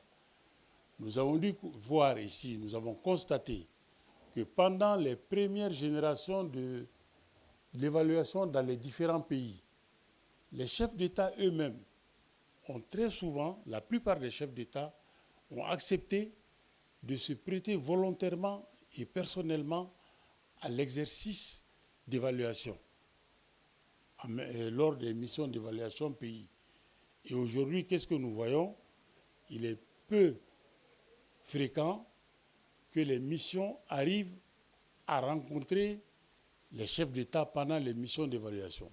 Ceci est vraiment une grosse lacune qu'un plaidoyer aussi bien national qu'international doit être fait pour que le leadership au niveau le plus élevé s'intéresse davantage à ce phénomène de l'évaluation pays. Ceci est vraiment... N'oublions pas que le mécanisme d'évaluation par les pairs est l'apanage des chefs d'État. Et si au plus haut niveau, l'intérêt est en train de baisser, il est clair que ceci est et sera de nature à faire en sorte que toutes les ressources et toutes les ressources auxquelles nous voulons accéder seront difficiles à atteindre. Donc, j'exhorte un plaidoyer que le secrétariat continental reprenne son bâton de pèlerin pour refaire un plaidoyer au niveau de l'ensemble des États membres du mécanisme pour faire en sorte que le MAEP puisse être inscrit à l'agenda des chefs d'État africains. Alors, je voudrais terminer par cette requête de plaidoyer aussi bien de la part du secrétariat national et des responsables nationaux. Alors, je voudrais terminer en souhaitant la bienvenue à la nouvelle directrice qui vient d'être nommée et en souhaitant bon vent au professeur Edi Maloka pour l'ensemble des nouvelles activités qu'il aura à mener dans le futur. Je vous remercie.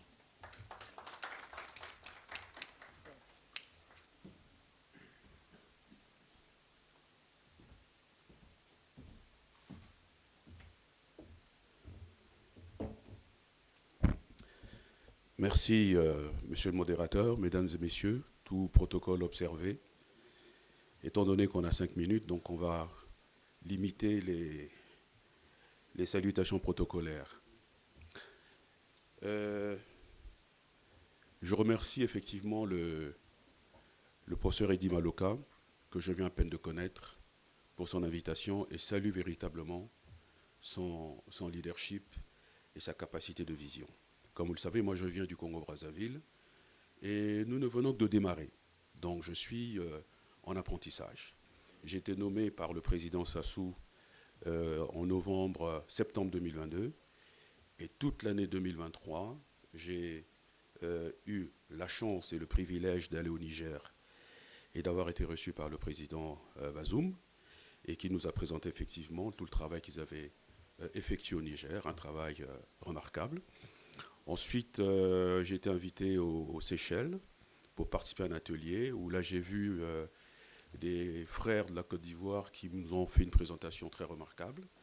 Et entre-temps, dans mon pays, étant donné que c'est un processus qui n'est pas connu, alors il a fallu faire un travail de sensibilisation qui m'a conduit au niveau des 2 chambres du Parlement, c'est-à-dire l'Assemblée et le Sénat, pour expliquer le processus. Accueil très favorable de la part des députés et des sénateurs, qui considèrent même que si, à une époque donnée, il y avait cet instrument, ce processus, peut-être que certaines erreurs que le Congo avait commises à une certaine époque ne l'auraient pas été. Ensuite, j'ai rencontré la société civile, j'ai rencontré le patronat, donc le secteur privé, et qui estime aussi qu'on ne laisse pas encore assez de place dans la conceptualisation au secteur privé. Le secteur privé qui, au niveau de la construction de l'Union européenne, a été à la base d'un certain nombre de réformes ou d'innovations. Maintenant, par rapport à notre rencontre de ce jour, mes chers frères et sœurs, pour le président Denis Sassou Nguesso, qui en fait a été à la tête de l'OUA une fois, et ensuite à la tête de l'Union africaine, c'est un homme qui vient après la génération des pères fondateurs, c'est-à-dire ceux qui ont mis en place l'OUA. Pour lui, le MAEP, dans notre temporalité historique, en fait, est une continuité du combat que les pères fondateurs ont mené en créant l'OUA et qui avait comme mission principale l'indépendance de l'Afrique, même si c'est vrai, il y a des soubresauts actuellement.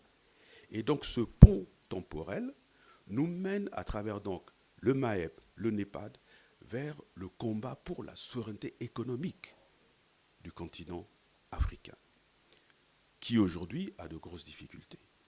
Et c'est de là que nous allons pouvoir justement avoir cette Afrique que nous voulons, qui va imposer le respect. Parce que figurez-vous, il y a quelques années, il y a quand même un chef d'État, et pas des moindres, qui avait dit l'Afrique n'est pas rentrée dans l'histoire. L'Afrique a une notion circulaire du temps. Je ne vais pas le citer ici, vous savez de qui il s'agit. Et moi, je ne pense pas que,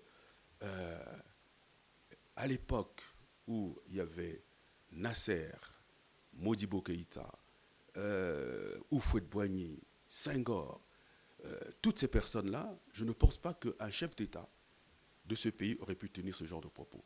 Donc ça veut dire qu'au fil des temps, la perception que l'hémisphère nord a du continent est quand même très peu respectueuse. Et pour gagner ce respect, c'est à travers justement ce processus qui va nous conduire vers une entité économique et politique unique au niveau du continent. Donc moi je pense, pour finir, il nous faut quand même, je crois, repartir de notre histoire, convoquer notre histoire, Parce que lorsque l'OUA est créée et que l'empereur Haïlé Sélassié se retrouve au mois d'octobre, je crois, le 4 ou le 7 octobre, au niveau de l'Assemblée générale des Nations Unies, où il fait ce discours mémorable, où il annonce que l'Afrique se battra pour pouvoir libérer nos frères qui sont maintenus dans l'esclavage, Angola, Mozambique, Afrique du Sud, etc. Il faut qu'on reconvoque cet esprit. Et je crois qu'à partir de là, que nos chefs d'État, qui effectivement ont eu l'initiative de ce mécanisme, vont peut-être pouvoir se réveiller, je me permets de le dire. Donc moi, je suis ici pour apprendre. Je vais pouvoir peut-être, au fil des rencontres, des discussions que nous aurons, donner mon petit point de vue, parce que je pense qu'effectivement, il faut que les structures nationales deviennent de plus en plus autonomes, qu'elles deviennent de plus en plus renforcées, parce que, en dépit du travail que j'ai essayé de faire avec mes équipes, nous sommes à un moment où il nous faut faire la session inaugurale. Et cette session inaugurale, ça quasiment depuis le mois de septembre-octobre que nous envisageons la faire. Donc vous imaginez pourquoi elle ne se tient pas, c'est qu'il y a quelques lenteurs bureaucratiques, quelques soucis financiers, etc. Et puis aussi, nous sommes entre nous, il faut se le dire, que dans nos pays, il y a ce qu'on peut considérer comme étant des conservateurs de certaines habitudes, qui expliquent quelque part les contre-performances de nos économies, de nos pays, et puis les progressistes qui veulent engager les réformes. Et je pense que les progressistes sont du côté du MAEP. Je vous remercie pour votre attention.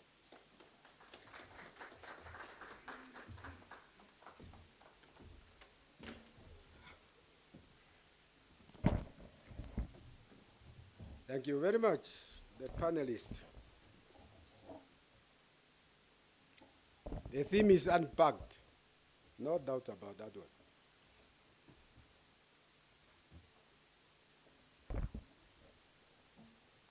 We are facing many challenges,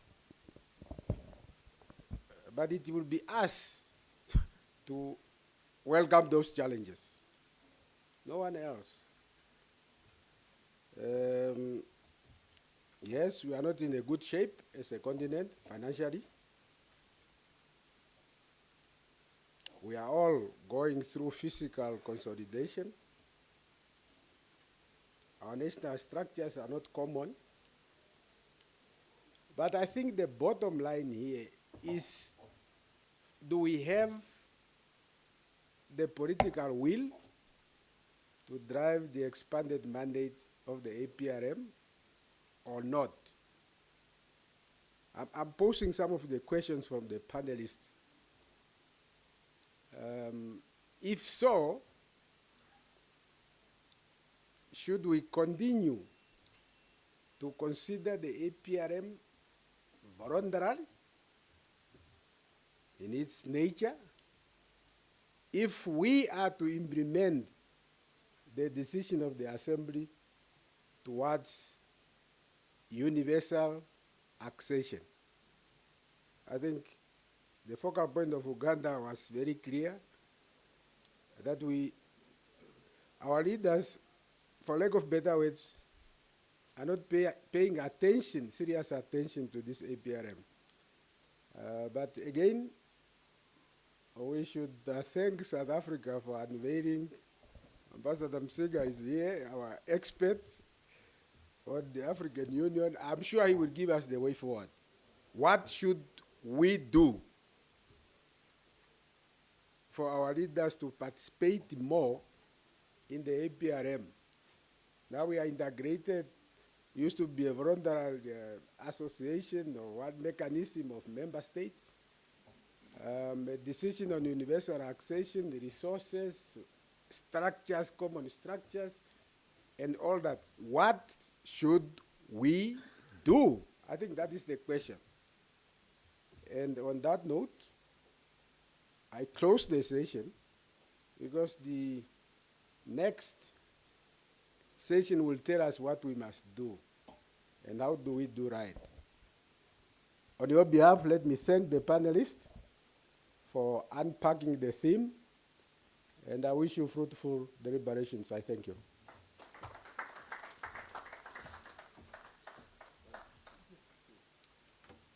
Now, the program, next on the program is the photo opportunity. We are a bit behind, but I have spoken to the next moderator that will encroach on his time, and probably that may also spill over to the lunch.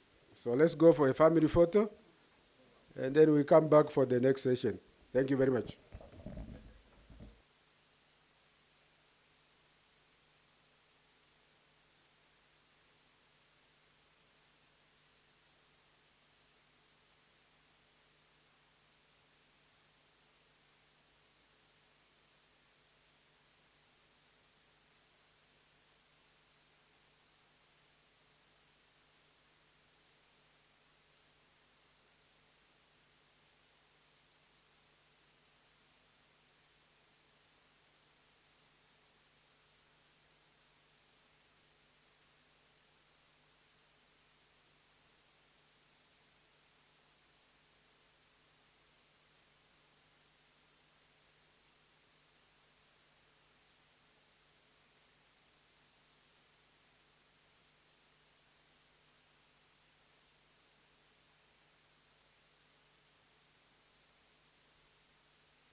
Its governance, and its future. Basically, this report is intended to report on the state of governance on the continent. Traditionally, we do governance assessments. We assist countries to do their own self-assessments. We are so dependent on the external agencies on governance because we don't have our own technical capacity at country level. They come, they review us, they do this, they generate reports. We do the APRM report, they don't even recognize them. But once we build capacities at country level for governments to monitor, to interact with these reports, to talk, even next door with their committee talking about credit rating agencies, is the same thing, to engage this because none of them are African. What they have in common, they are external. They come, they review our countries, they write reports, and those reports are then used to create a narrative about our own continent. Yes, I would like to see more law reform in African countries so that there is more alignment, there is more uniformity between national laws on elections and governance and the international expectations or international treaties. The term illegal migrant is not entertained under the United Nations, and therefore either a migrant is undocumented or documented. Our borders, do we need them? And to serve what purpose exactly? We're all African people.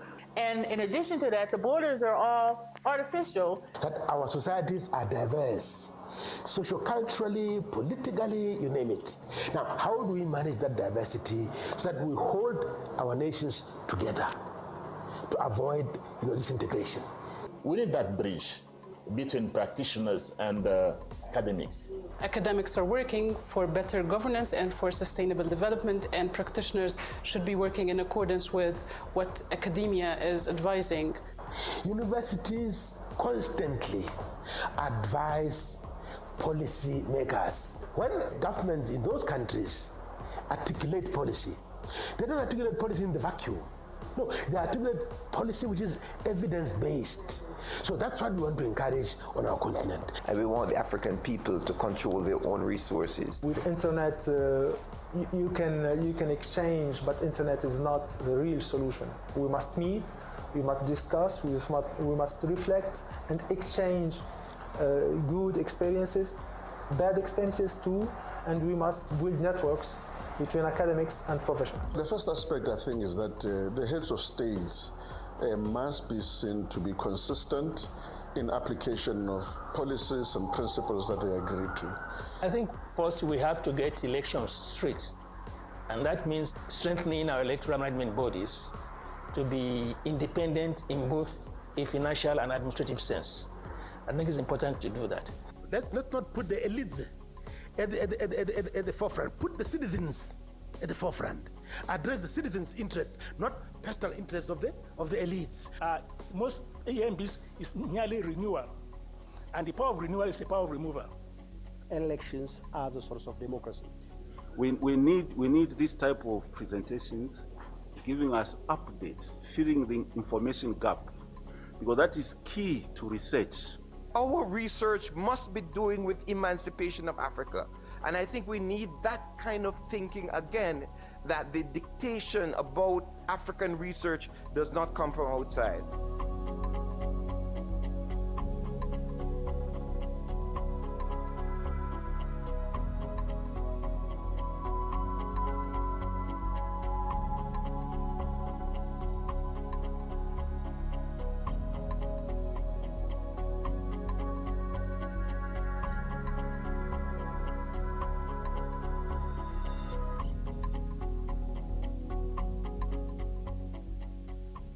Good governance must be promoted. Good governance must not only look at processes, but also look at deliverables. We talk about governance because its implications, the fact that we get governance wrong, is affecting the daily lives and the life opportunities of our citizens. And I think that the APRM provides a unique platform for civil society, business and government to talk about governance issues in ways that are sometimes not possible or not encouraged in countries. And so I think it's a wonderful tool that really can open up the conversation about how the lives of people are made better. I think in order for us to promote and encourage good governance, we have to nurture it. Yeah. I think that the most important contribution APRM has made is just in the establishment of the concepts. So it is up to us now to build upon this concept, especially to start by domesticating the concepts in our own natural environment for people to understand. I would like to commend the APRM for this inaugural expert seminar that they're holding here. I think this is a fantastic and important step towards improving good governance on the continent, because from a futurist perspective, it's very important that we are collaborative and develop partnerships across a wide variety of fields, disciplines, experts, and thought leaders. And I think this seminar and forums such as these are a starting point towards that.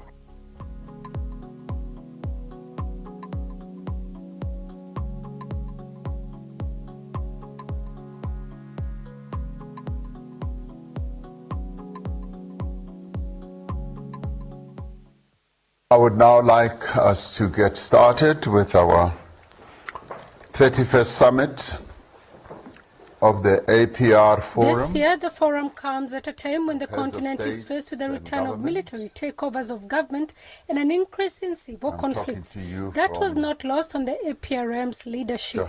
The resurgence of unconstitutional change of governments in parts of Africa is of concern, and we must continue to support the efforts of our regional bodies such as ECOWAS and the AU Peace and Security Council in this regard.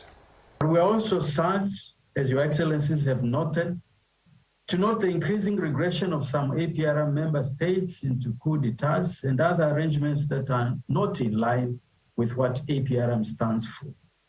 This trend is worrying and truly sad, and we call upon all involved to ensure democratic governance is restored and the active membership of APRM is revived. The summit was held in a hybrid format due to the ongoing coronavirus pandemic. The effects of the virus on Africa's socio-economic development, Ramaphosa said, will be felt for several years to come.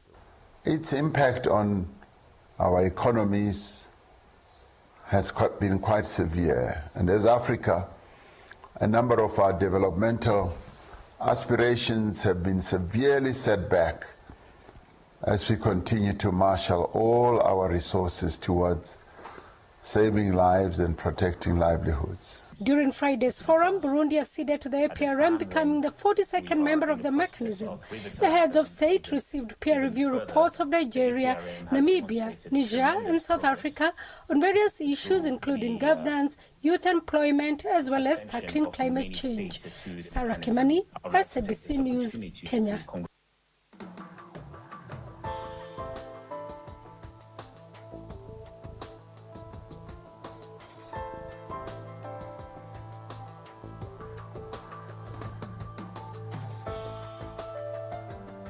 What we do as APRM is we are an organization of the African Union. So we conduct reviews in countries. One of the biggest challenges facing the continent is really good governance, or the absence of it. The objective is to promote good governance at the political level, economic level, corporate good governance, and socio-economic development. Those are the 4 pillars. That's really the core business of the APRM, conducting reviews of countries and writing reports on those countries, and then working with those countries to implement the reports of their own on the state of governance in their own countries. And it is so important for Africa to have this kind of tool, because governance is critical to socioeconomic development. We have to ask ourselves the question to say, therefore, we need, in the first instance, a partnership among ourselves as Africans, not only country to country, but also people to people.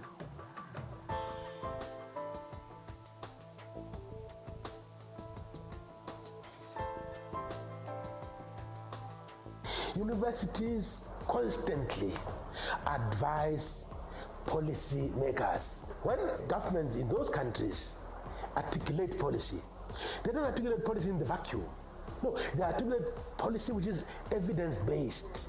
So that's what we want to encourage on our continent. Good governance must be promoted. Good governance must not only look at processes, but also look at deliverables.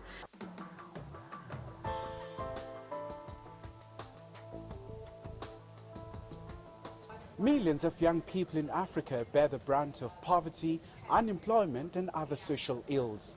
This platform hopes to propel young people to become drivers of solutions. We cannot just assume that we can train young leaders to fall into line with our established systems here on the continent and economic models. And what we're going to do is we're going to create the Africa we want. Where is Africa located in the 4th Industrial Revolution? What are the policies in place that allow us to thrive in 4IR? We are not too young to be relevant. The youths and the women of this continent are really not just the future of the continent, but our biggest asset right from now. And we think the best way to reflect more clearly on the Africa we want to see is to do it with young people. So the youth are you could say, the heartbeat, the majority of our population on the continent. So we cannot really envisage this future Africa, united continent, without factoring in the role and position of our youth in it. And I believe very strongly that if we harness the power of the youth and women, we can achieve the Africa we all want.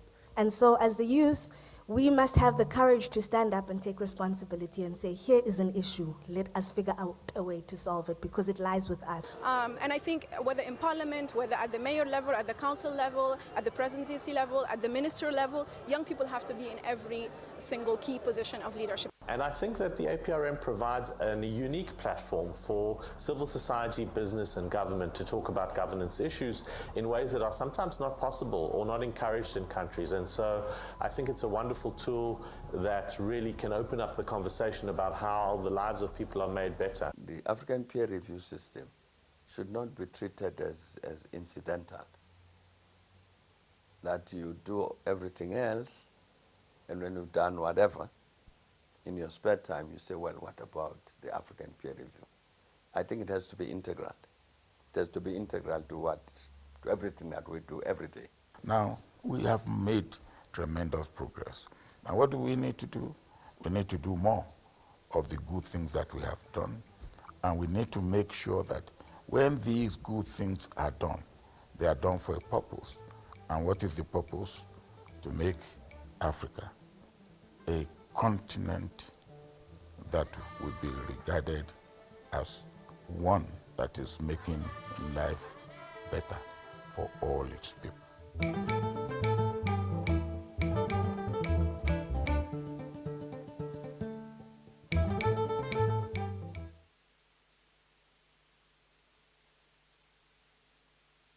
The The APRM commemorated its 13th anniversary. Yesterday, the APRM held its 14th anniversary. Now, tomorrow will be the 15th year since the African Peer Review Mechanism, Africa's governing monitoring instrument, was established.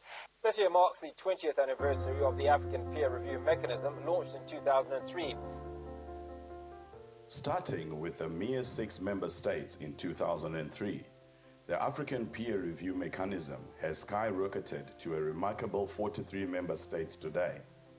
Established on 9 March 2003 by the NEPAD heads of states and government, its vision remains steadfast to build an Africa that is prosperous, peaceful, democratic, and sustainable.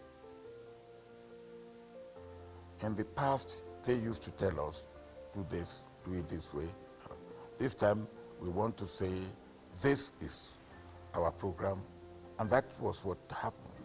And we said, it's important that this African state, which must play an important role in terms of this development, has to be empowered, must be strong enough to play this role. Hence, the peer review mechanism. The APRM serves as the Africa Union self-monitoring tool for governance. It diligently carries out its mandate to achieve the government aspects of Agenda 2063. Specifically, it aligns with Aspiration 3 and Aspiration 4 of the Continental Agenda. As we look back over the past 20 years of the APRM's endeavors in advancing democracy and good governance across the continent, we revisit significant milestones that have profoundly changed this Africa's premier homegrown initiative on governance throughout the last 2 decades. When we started, we were a very small organization. We were very much affiliated with the NEPAD vision.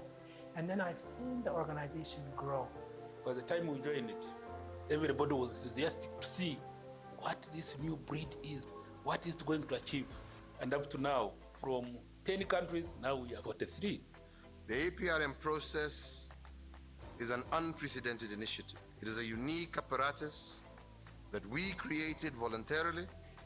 A little over a decade, we have witnessed the APRM grown from strength to strength. During its initial decade, the APRM experienced rapid growth. Nonetheless, this growth was soon interrupted between 2014 to 2016, which translated into an opportunity for the mechanism to adapt to changing realities within Africa and beyond, and to tackle institutional hurdles. Thus, a decision was made to revitalize the mechanism. I am determined, with your support, to see to it that the APRM is revitalized and realigns its rightful place as an effective and innovative governance tool for our continent. And then in 2016, our current CEO, Professor Maloka, came and we were revitalized. And revitalization brought a lot of new energy into the building. We were able to bring in a lot more reviews in our core mandate, but we also added a lot of other synergistic programs. The results were clearly, first of all, the recommitment of the member states to the process of the APRM. The revitalization process has strategically positioned the APRM to oversee, assess, and monitor the implementation of critical government facets across the continent. This revitalization process was structured around a three-pronged strategy involving restoration, reinvigoration, and renewal. The aim was to bring the APRM back in sync with the evolving landscape and to address the challenges it had encountered. Furthermore, the mechanism was fully integrated into the AU system under the patronage of His Excellency President Idriss Déby of Chad. This shift was poised to become a game changer for the APRM, marking a significant progress in the governance landscape. The African Peer Review Mechanism has proven to be an essential tool in the promotion and exercise of the good governance desired by the African Union. The The APRM, it's a mirror. So when you look at yourself in a mirror and you see that you have a pimple, you don't break the mirror. You go and fix the pimple. So that's really the whole logic of the APRM. APRM has this way of check and balances. And when you are doing something, you have the way of check and balances. It puts you on your toes to do the right thing at all the time. I don't want us to be told what to do. And if we don't want to be told what to do, I think there are accepted or standard norms of governance that we should now embrace as a continent. And I think the APRM comes in handy. The ultimate aim is to empower the African citizens to own their governance agenda. And I think this is the beauty of the African peer review mechanism that we are celebrating today. APRM is a firm statement of the resolve of African countries to strengthen effective governance and inclusive development. Since its establishment, the mechanism has celebrated several accomplishments, including deepening democracy and governance through its unique process of peer reviews and assessments. These efforts have played a pivotal role in enhancing citizen participation in governance processes and promoting peer-to-peer dialogues among heads of state and government. In doing so, it has evolved into a tool that embodies the fundamental principle of African solutions to African problems. So nobody must stand at a distance and merely say, I'm hoping. Engage, get closer, point to the wrongs when they happen. The work of the APRM must not only end with the leaders. The APRM needs to be citizen-driven. Citizen-driven, a people-centered program. And I think that the APRM provides a unique platform for civil society, business, and government to talk about governance issues in ways that are sometimes not possible or not encouraged in countries. Moreover, the APRM actively promotes citizen engagement by prioritizing the inclusion of women and youth in its governance programs. This deliberate effort aims to ensure broader representation and active participation of these vital segments of society in shaping governance and policy initiatives. The youth and the women of this continent are really not just the future of the country, but our biggest asset right from now. We have to include the women because bad governance has basically affected most women. Conflict and wars have affected mainly women and children. In this regard, we must collectively and decisively include the youth in seeking solutions that will drive concrete political action and commitments from all duty bearers. So the youth are you could say, the heartbeat, the majority of our population on the continent. So we cannot really envisage this future Africa, united continent, without factoring in the role and position of our youth in it. The issues of the youth are not issues of biology. The question is, what right ideas do you have? In relation with its core mandate, the mechanism has made notable achievements. To date, 26 countries have undertaken the first country review. Additionally, the APRM has successfully conducted 8 targeted reviews on specific areas. As part of the recent development of the Africa Governance Report on unconstitutional changes of government in Africa, the APRM has conducted targeted reviews on UCG in 5 countries. To safeguard the independence, integrity, credibility, and professionalism of the peer review process, the APR panel members are the custodians of the review process for undertaking in-country assessments, and this is done in accordance with the APRM mandate. If you see the modality that we use to move this agenda, it is that you go into countries, you let them do their self-assessment. They themselves decide what is the status of government, of governance in their countries. And you have the panel looking at this and making recommendations and so on. And then you come back and report on the recommendations.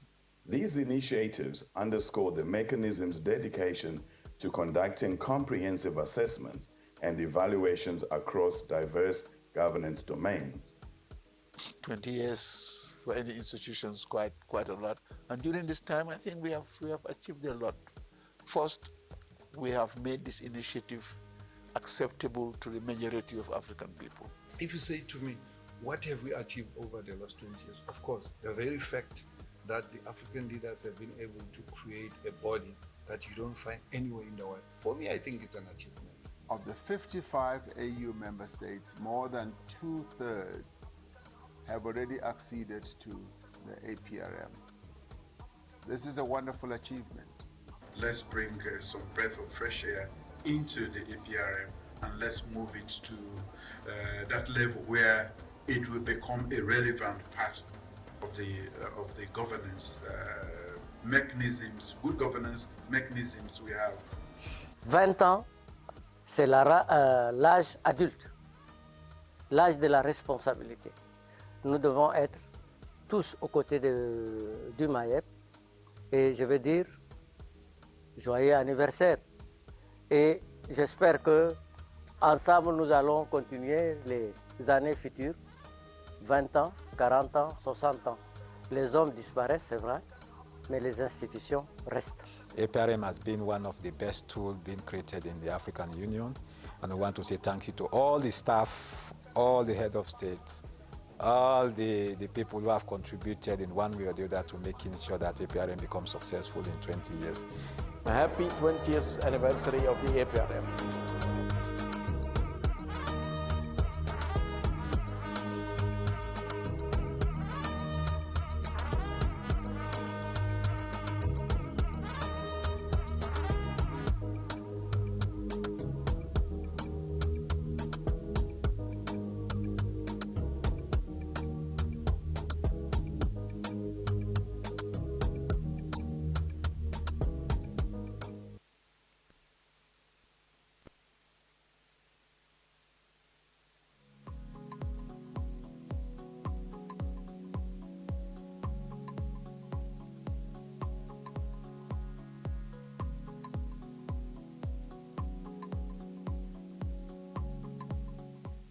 We have been directed by the steering committee to create a database of experts on governance. It should be a continent-wide network. And then you need to agree on the calendar of your meetings, and then you need to meet in the 5 regions of the continent. What a wonderful opportunity for you and me to test our theoretical assumptions. The way that we conceptualize the continent, its governance, and its future. Basically, this report is intended to report on the state of governance on the continent. Traditionally, we do governance assessments. We assist countries to do their own self-assessments. We are so dependent on the external agencies on governance because we don't have our own technical capacity at country level. They come, they review us, they do this, they generate reports. We do the APRM report, they don't even recognize them. But once we build capacities at country level for governments to monitor, to interact with these reports, to talk, even next door with their committee talking about credit rating agencies, is the same thing, to engage this because none of them are African. What they have in common, they are external. They come, they review our countries, they write reports, and those reports are then used to create a narrative about our own continent. Yes, I would like to see more law reform in African countries so that there is more alignment, there is more uniformity between national laws on elections and governance and the international expectations or international treaties. The term illegal migrant is not entertained under the United Nations, and therefore either a migrant is undocumented or documented. Our borders, do we need them? And to serve what purpose exactly? We're all African people. And in addition to that, the borders are all artificial. That our societies are diverse, socioculturally, politically, you name it. Now, how do we manage that diversity so that we hold our nations together to avoid disintegration? We need that bridge between practitioners and academics.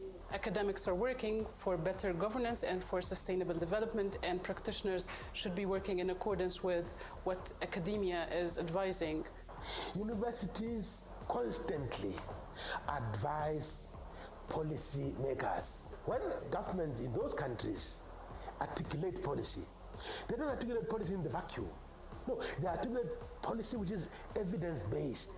So that's what we want to encourage on our continent. And we want the African people to control their own resources. With internet, you can exchange, but internet is not the real solution. We must meet, we must discuss, we must reflect and exchange good experiences, bad experiences too, and we must build networks between academics and professionals. The first aspect, I think, is that the heads of states must be seen to be consistent in application of policies and principles that they agree to. I think first we have to get elections straight, and that means strengthening our electoral management bodies to be independent in both a financial and administrative sense. I think it's important to do that. Let's not put the elites at the forefront. Put the citizens at the forefront. Address the citizens' interests, not personal interests of the elites. Most AMBs is merely renewal, and the power of renewal is the power of removal. Elections are the source of democracy. We need this type of presentations, giving us updates, filling the information gap, because that is key to research. Our research must be doing with emancipation of Africa. And I think we need that kind of thinking again, that the dictation about African research does not come from outside.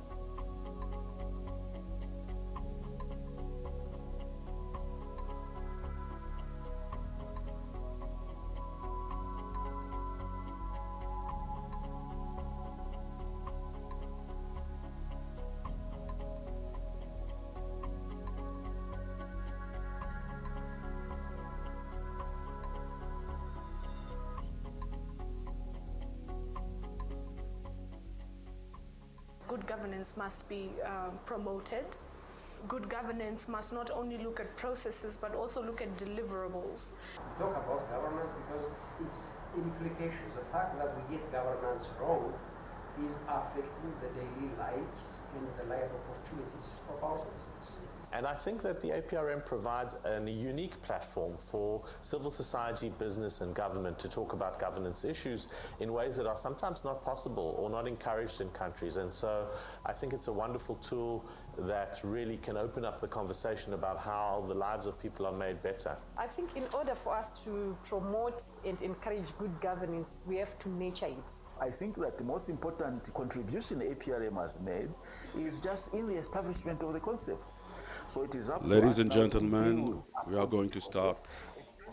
Start by domesticating Mesdames the et messieurs, concept in our own natural environment for people to understand.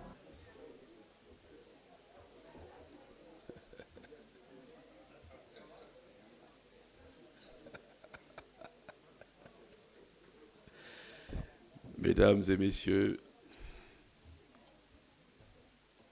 ladies and gentlemen, I'm sorry my English is not very good. No. So,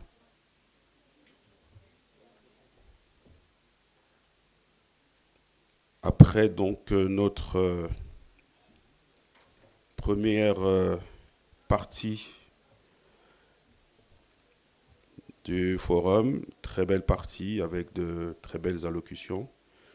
Nous allons maintenant attaquer la deuxième partie de notre séance de travail. J'ai la lourde tâche de succéder à l'ambassadeur Linekela Josepha Mboti en tant que modérateur. Et je vais donc demander à... il est déjà là, Monsieur Batloko Amakang, chef du cabinet par intérim du DG du Secretariat Continental, qui va donc nous dire un mot sur l'objectif de la réunion annuelle. Mr. Baloka, you have the floor.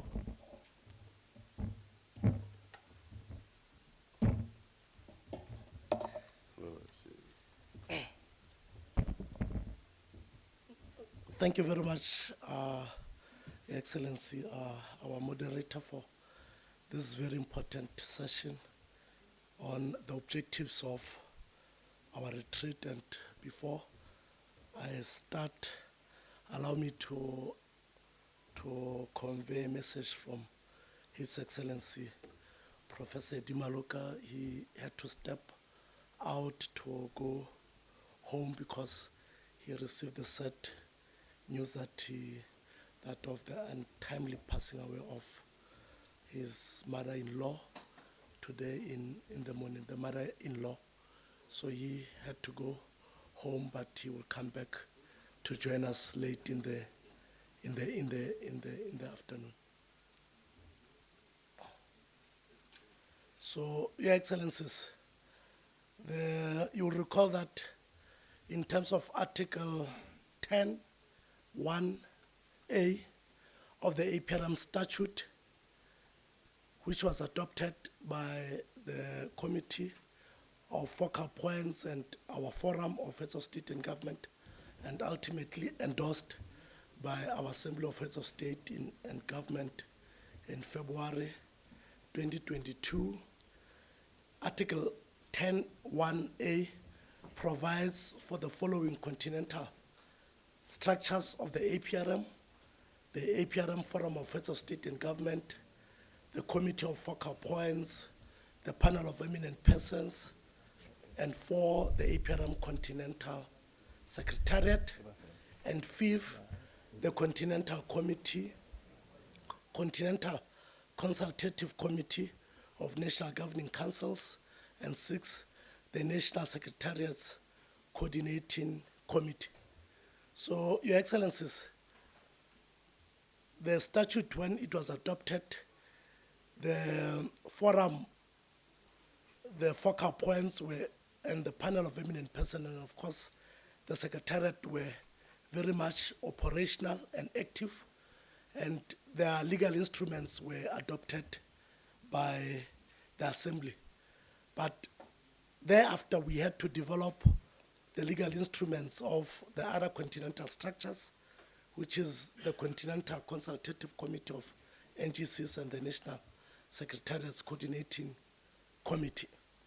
So now the instruments have been adopted and finalized. If I'm not mistaken, they've been adopted by the Focal Points Committee, or they are about to be submitted for consideration by the Focal Points Committee. Then they will be adopted thereafter by the AU policy organs. But we thought at the national level, in terms of Article 10(1)(b), we've got the national structures. We've got Article 10(1)(b) provides for the national structures, which is the National Focal Point, the NGC, and the National Secretariat. All these structures, Your Excellencies, are, as His Excellency Minister Amos stated, these are the backbone of the APRM. Without these national structures, there is no APRM, Your Excellencies. So it is for that reason, Your Excellencies, that you yourselves, the NGCs and the National Secretariats, in your meeting that was held on the 9th of December 2023, on the margins of the 20th anniversary celebration of the APRM, you decided, Your Excellencies, that we need to convene the annual retreat of the national structures and the NGCs, and also to enhance coordination and synergy with the Continental Secretariat and other structures of the APRM. It is for this reason, Your Excellencies, that this methodology forum will focus on addressing the challenges of lack of feasibility of national structures among citizens, public institutions, the private sector, the media, academia, civil society, developmental partners, and many other actors. The objective of the retreat is to define and establish mechanisms between national structures and the Continental Secretariat aimed at enhancing coherence, coordination, and efficiency. The other objective is to review and make recommendations on the APRM impact study, and the APRM panel selection criteria that has been directed by our forum.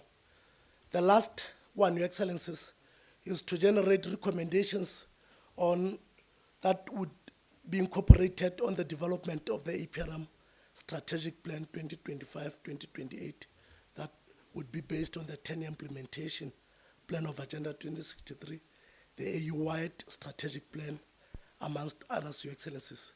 So this retreat, Your Excellencies, it is our considered view that we need to have this retreat annually, and we also have to have this retreat before the AU policy organs start to consider our budget, our annual budget that we received from the AU, so that whatever we plan as the APRM structures, that can also be supported by budget allocation that the Secretariat would submit to the policy organs. So this is our humble submission, Your Excellencies, for your kind consideration in terms of the objectives of this very important meeting. Thank you very much.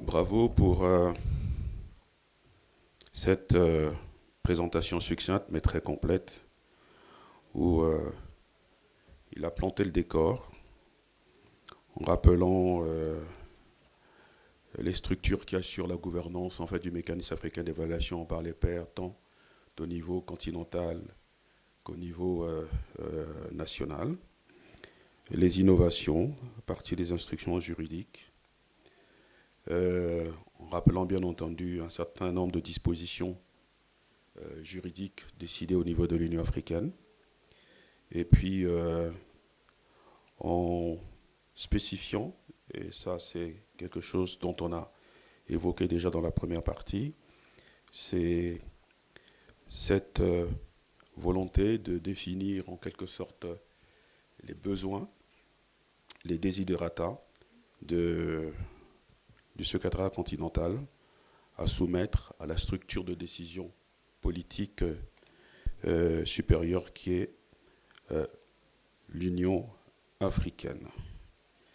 Donc merci, et maintenant nous allons je crois que c'est Dr Rachel. Ah.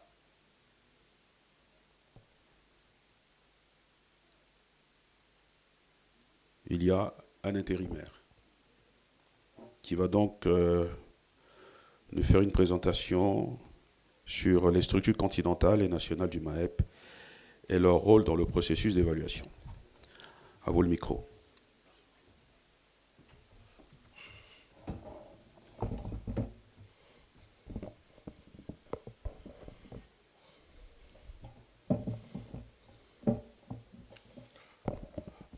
Good morning, everyone. Excellencies, distinguished guests, ladies and gentlemen, my name is Hugues Manzila. I'm part of the APRM Continental Secretariat. I'm part of the Directorate of Country Reviews and Assessment, and I've been given this privilege to briefly share this presentation regarding an overview of the APRM as an institution, as well as focus on APRM national structures at the national level. So without further ado, I'm going to proceed with my presentation. We're going to be touching the introduction in terms of giving an overview of the APRM.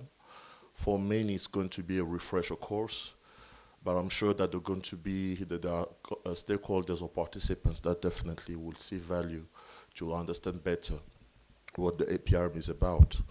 So we're going to proceed in terms of also enumerating the composition of our member states, our mandate, and in terms of the principles that are core to the APRM country review process when undertaking reviews. We're also going to be talking about the different types of the reviews we undertake as an institution, and also look at the different thematics. And after that, we're going to be looking at the governing structure, of which the national structures are part of. And we will look at as well at the country self-assessment, where national structures actually play a very critical role. Of course, as part of the country review process, the main outcome is the NPOA that we call the National Program of Action or National Plan of Action.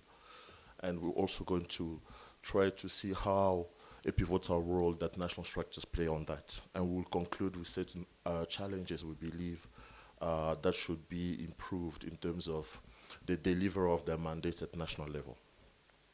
So the APRM is a mutually agreed institution, an instrument that was established in 2003, and many of you know that last year we commemorated our 20 years of anniversary, which marked that we are no longer a child, definitely of adult age and we've passed puberty, and this has been due to the vital effort of our CEO in terms of revitalizing the APRM as an organ of the AU, Prof. Eddie Maloka. Definitely, we are also ready to embark on the next chapter with Ambassador Marie-Antoinette.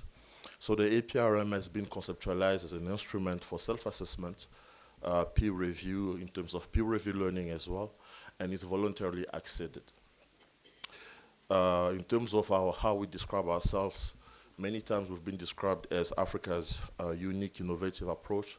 My apologies, I'm still recovering from a flu. Apologies for my voice. And it's been used as well as a unique approach in terms of improving governance at local level, national level, as well as continental level. In terms of our member states, it's important to note that the APRM now has 44 member states, with the Central Republic, African Republic joining. So you can see there is quite, if we can go to the next slide.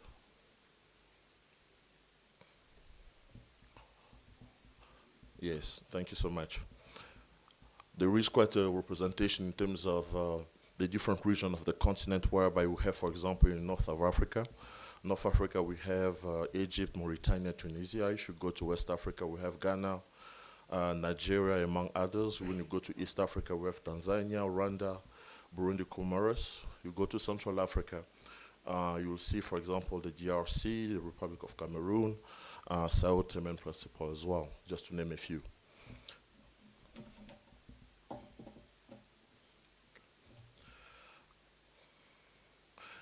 Yeah, so in terms of the total, like I mentioned, we have 44 member states, and you will see there is a demarcation in terms of the shading of the colors. Those in red actually have undertaken a second generation country review, with the Republic of Zambia that has done so last year, actually towards the end of the year.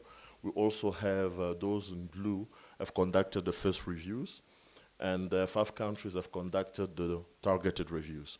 Just to put a stint there, targeted reviews are more like a surgical approach to a particular governance issue that the country needs to be tackled on.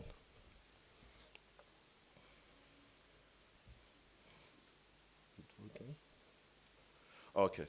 So in terms of our mandates, the APRM was conceptualized to ensure that the policies and practices of participating member states are in conformity with AU agreed political and economic and corporate governance value standards and codes, so in order to achieve political stability, socio-economic development, and accelerated regional integration. And just to speak on the accelerated regional integration there, the APRM has been definitely supporting other African institutions such as the CFTA, which is quite important in terms of ensuring that we march towards this regional integration through the movement of goods and people as well. And in terms of our mission, the APRM aims to promote AU shared values, and this process is definitely undertaken through the voluntary process of country reviews at national level, whereby member states put an emphasis in order to improve governance gaps. In terms of our approach, we aim to identify deficiencies, assessing capacity building, the sharing of experience, which is quite vital, because in each review that we undertake, we always aim to unearth African gems in terms of good practices that needs to be shared with other African brothers and sisters countries. In terms of our principle one, we conduct our reviews.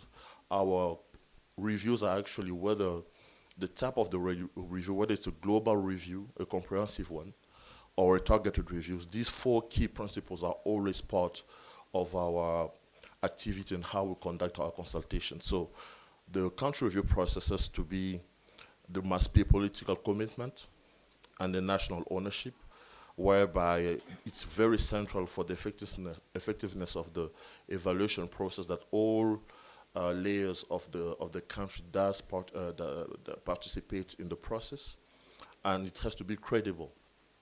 As you would understand that country review process, it is important to ensure the credibility of our report, and we make a consistent effort to ensure that expertise is sourced from the African soil in terms of the different area of expertise of the APRM. Also ensuring even the participation of our strategic partners that are also on the ground. And of course, public participation is very key, whereby, like I mentioned, that every representation or key driving forces of democracy within a particular country have to be represented in our consultations. And of course, the process has to be transparent in terms of open dialogue, in terms of sourcing also the data that we are extracting in our country reviews. In terms of the review, speaking of the reviews,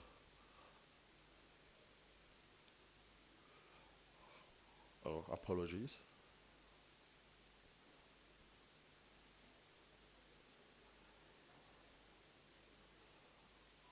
Okay, it's not really working properly. Okay, so in terms of the reviews, these are the main key reviews that we do based on our statute. We have the first country review, which is usually undertaken by countries that has freshly joined the APRM. And then we have the periodic reviews that usually happen every 2 to 4 years. And during that time, from the first review, a country has to produce some progress report in terms of how they're actually implementing the recommendation of the first country review. And after that, we can see we have the targeted review at the request of the member state. Like I mentioned, these are a surgical approach in terms of zooming with a bigger optical lens on a particular governance issue in order to address a specific problem. I'll give an example. For example, the Republic of Ghana is undertaking a targeted review on corporate governance as a catalyst for the CFTA. I'll also name, for example, the Republic of Namibia that has undertaken a targeted review on youth employment as well. And in terms of our main review, that always there is 4 key pillars where we focus our effort in terms of identifying those deficiencies, like I mentioned. So we have 5 key pillars, among which we have democracy and political governance. We have economic governance and management. We have corporate governance. We also have socio-economic development. And also the last one, which is a new one, because the APRM had to be agile to adapt to the different shocks and disasters that we have witnessed with the COVID-19. So we have state resilience to shocks and disasters, whereby we aim to measure the readiness of African member states in addressing those different challenges that can arise from abrupt shocks and disasters.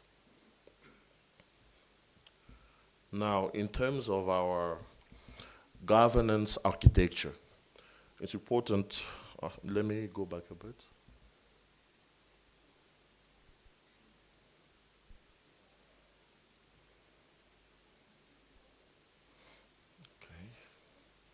Okay, there we are. So the APRM was organized at 2 different levels, if I may say so, both at country level as well as at continental level. So at country level, whereby we have the establishment of those national structures that are the core conversation of today. We have the APRM National Secretariat. We're going to describe each of these different items, what role they play. And then we have the Technical Research Institute. And those two institutions, especially the National Secretariat, actually gives feedback to the National Governing Council. The National Governing Council here acts more or less as a board. Someone would say a board of directors in another company, whereby there is a representation of the different key stakeholders of the country in order for them to be aware and also sensitized of the different activities of the APRM at national level. And the NGC will report to the focal points, and the focal point at ministry level is in charge of reporting to the head of state. If we go to the continental level, we see that we have the APRM Continental Secretariat that we are, and we have two key organ, if I should say, or institution where we do, to whom we report to. We have the APR Committee of Focal Points, and we have the panel of eminent person. And those panel members are usually in charge of leading the delegation of the country reviews process that are being undertaken, whatever type of review, whether targeted or specific review. The APR Committee of Focal Points definitely is a committee of all the focal points of member states that are member of the APRM, and those two entities report back to the APR Forum of Head of States on APRM activities. Okay. So in terms of the different institutions or the different structures that have been mentioned before, we did at national level, we spoke about the focal point, which is usually at ministry level or an advisor to the head of state. So the focal point facilitates the coordination between the government, NGC, and the continental APRM structures, and is a member of the focal points committee that we mentioned before. And after that, if we cascade down, we have the National Governing Council. The National Governing Council leads the country self-assessment process. The country self-assessment process is very important to mention that a country, when undertaking a review, remember, it's a self-evaluation. So the self-evaluation, this is under the leadership actually of the National Governing Council, where, like I mentioned, there is a participation of all the layers of a society, of a country.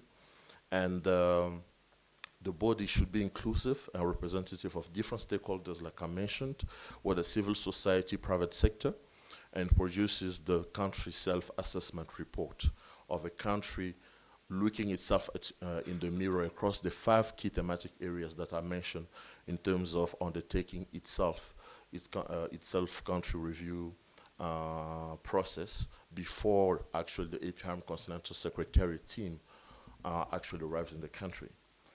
And when we go down, we look at the National Secretariat. The National Secretariat is the daily engine that actually undertakes the different activities of the APRM at national level. So it's very, very important to take note of this particular engine, which means that as an engine, it must have fuel in order to actually function properly.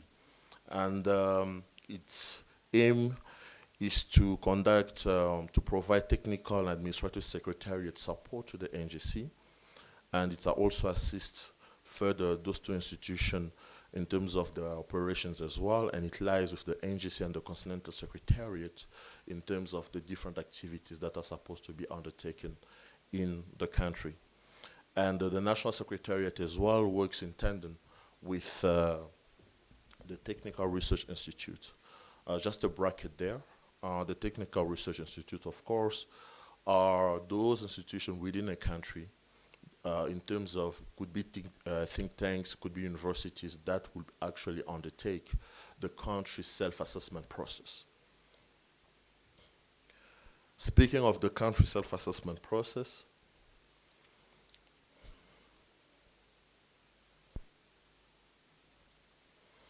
we can say at the center there is a country self-assessment process, and the way it's actually created or conceptualized. We did speak about the different principles of the APRM that have to be maintained when undertaking the country self-assessment process before the APRM Continental Secretariat is dispatched to the country. And in terms of principles, the country self-assessment itself has to also reflect the key principle when we undertake our reviews. National ownership and leadership has to be one of the ingredients of the report that has been produced. There should be an inclusive participation of the different stakeholders and technically competent. This is where the TRS actually play a very vital role. in terms of conceptualizing and crafting the country self-assessment. And of course, to ensure good governance, it has to be free of political manipulation. And of course, this is it's important to note that this is a technical report, and it has to follow a certain methodology, scientifically sound. It has to be scientifically sound. And in terms of the research methods, we have different tools that are used by the TRIs when actually putting together the country self-assessment. However, another aspect which is on top is the APRM questionnaire. The APRM questionnaire includes all the guiding tools in terms of indicators, in terms of the measures that have to be assessed, and the different objectives within each pillar that needs to be assessed in terms of addressing the African challenges that can be discovered within the country that needs to be addressed. So all of that they have as a final output the country self-assessment report, and part of that country self-assessment report as well, we have the country has to draft its NPOA, which is the National Plan of Action or National Program of Action. And speaking of that,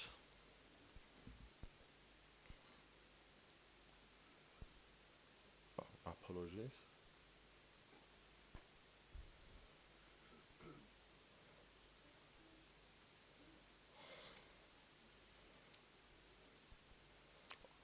There we are. So in terms of the NPOA has to be understood as the main output actually of the review. So after all that exercise, the country self-assessment, the country review process itself with the presence of the APRM team on the ground, this is the main output of the review. And the review, sorry, the NPOA in its nature, actually is aimed to support the national development plan. So the aim is not to compete with the national development plan, but rather from the recommendations of the review to beef up the national development plan of a country.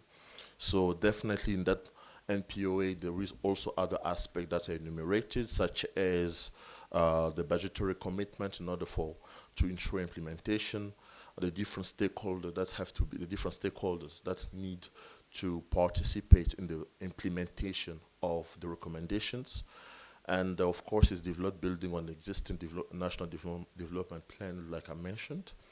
And here yet again, the different structures, like I mentioned, that have been mentioned before, the national structures, not the APRM Continental Secretariat, because remember, we mentioned among the key principles, there is ownership of the process. So this is whereby the national institution, the national APRM structures play a very central role in order to ensure the implementation of these main outputs of the review, and also ensure as well M&E, because we also have a directorate actually focusing on monitoring and evaluation of the reviews that has been undertaken. So I'm almost at the end of my presentation. I'm going to just conclude with a number of challenges that we believe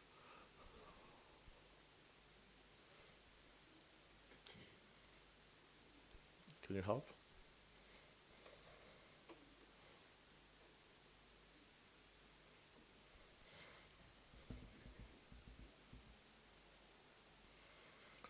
Okay, I'm just going to carry on.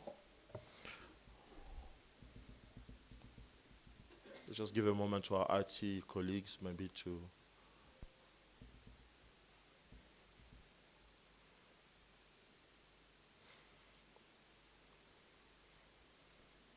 slide 13.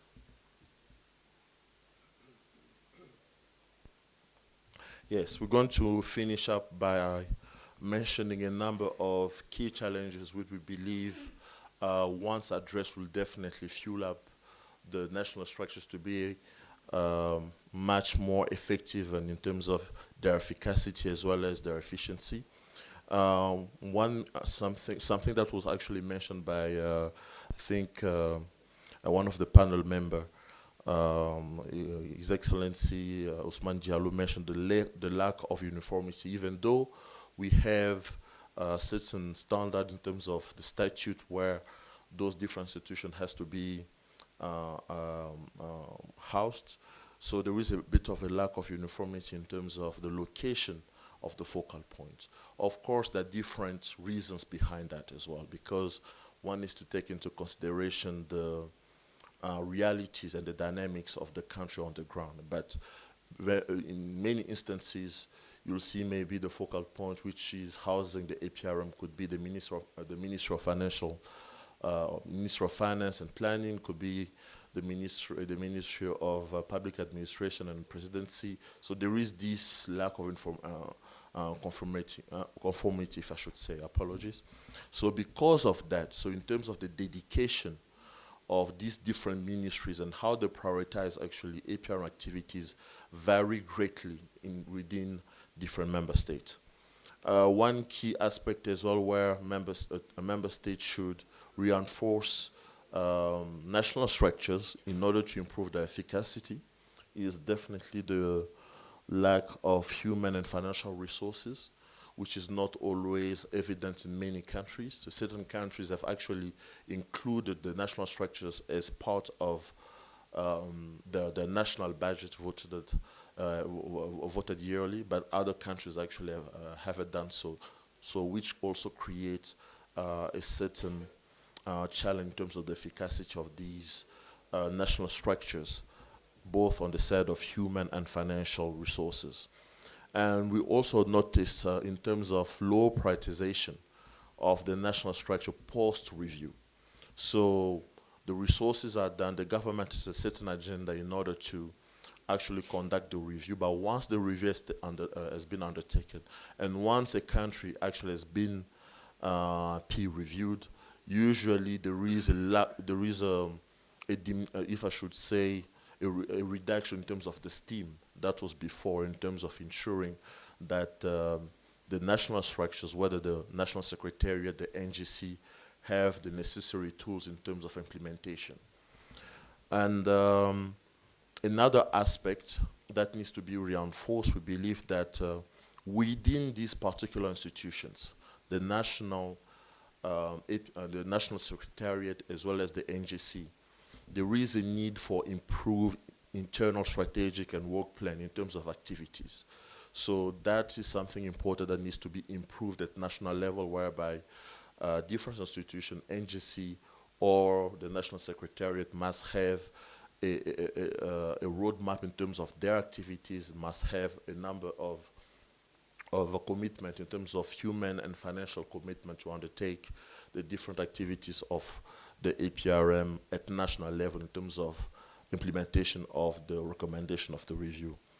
Lastly, just to conclude, we've noticed as well there is a rather weak resource mobilization within the country vis-a-vis of those national structures. So there is a high reliance, if I should say, more on national or governmental support. So we encourage actually national structures to also pursue even international agencies that are also located within the country in terms of beefing up their resources, of course, while following all the procedures and in terms of procurement of funds or any other aspect based on the governmental rules. But there is this weakness in terms of going outside the box of the funds coming straight from the government. So these are the key challenges that we wanted to elucidate in this presentation, touching on the different roles of the National Secretariat, and I thank you so much for your kind attention. Thank you very much.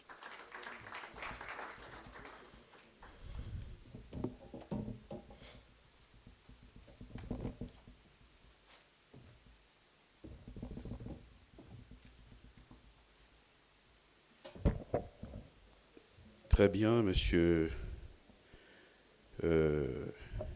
Hugues Mazila, qui nous a fait une présentation au spectre assez large. Il a commencé par rappeler effectivement que le MAEP a été mis en place en 2003 et que l'année dernière, on a célébré les 20 ans d'existence, 20 années qui équivalent à l'âge de la maturité et de la raison. Et ainsi, constat a été fait pour suggérer que ce genre de réunion puisse se faire pour pouvoir justement analyser, faire une sorte d'autopsie des points faibles de notre organisation.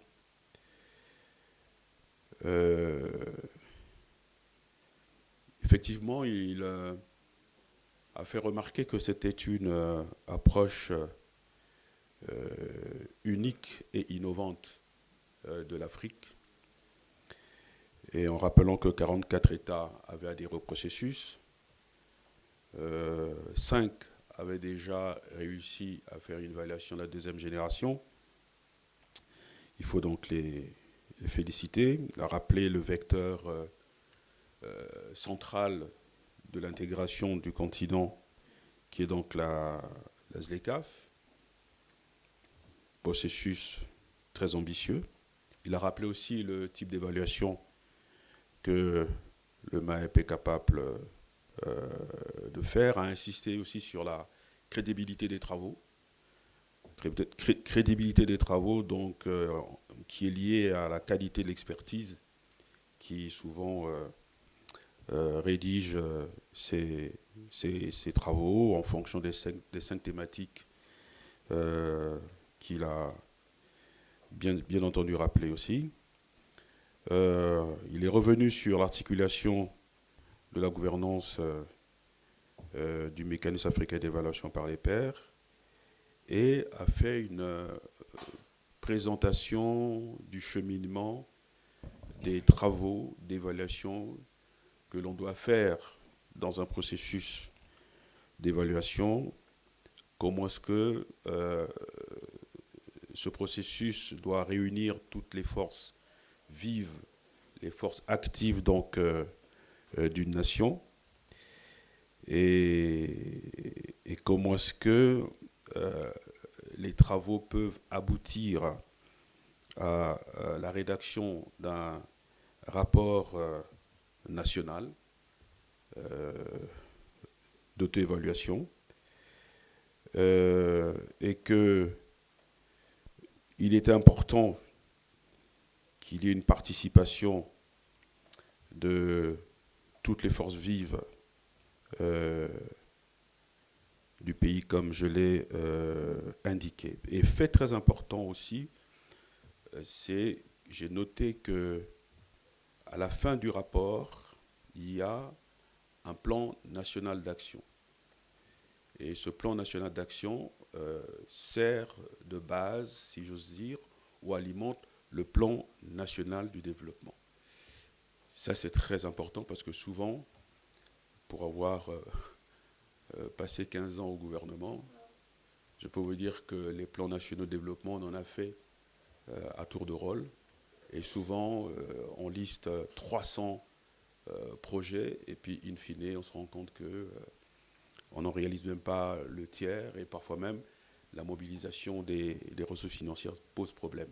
Et justement, l'idée de partir justement, de s'inspirer ou de voir comme base de départ, d'enrichissement, d'alimentation du PND, ce plan national d'action, est une chose que j'ai notée avec beaucoup de satisfaction. Donc voilà, et puis ensuite, il a fini par, évidemment, mettre en exergue les défis auxquels nous faisons face, notamment au niveau du fait qu'il faut renforcer l'efficacité du mécanisme, renforcer, disons, les capacités des ressources humaines. Il a souligné l'absence des ressources financières. le fait que souvent nous dépendons des budgets de nos pays, faible niveau d'engagement, et aussi il donne un conseil que l'on soit capable de nous retourner en respectant les règles de l'art vers des institutions partenaires. Donc voilà le résumé que je pouvais modestement faire de cette présentation assez dense. Et maintenant, nous allons attaquer donc la troisième séance. L'ambassadeur Ndumiso Tinga. I'm sorry for the fella some cooties more easy. Donc, l'ambassadeur Ndumiso, donc ambassadeur de la République d'Afrique du Sud en Éthiopie et représentant permanent auprès de l'Union africaine. Et puis, il y aura aussi monsieur Bernard Conan, ancien président des CNG de Côte d'Ivoire et des CNG du MAEP.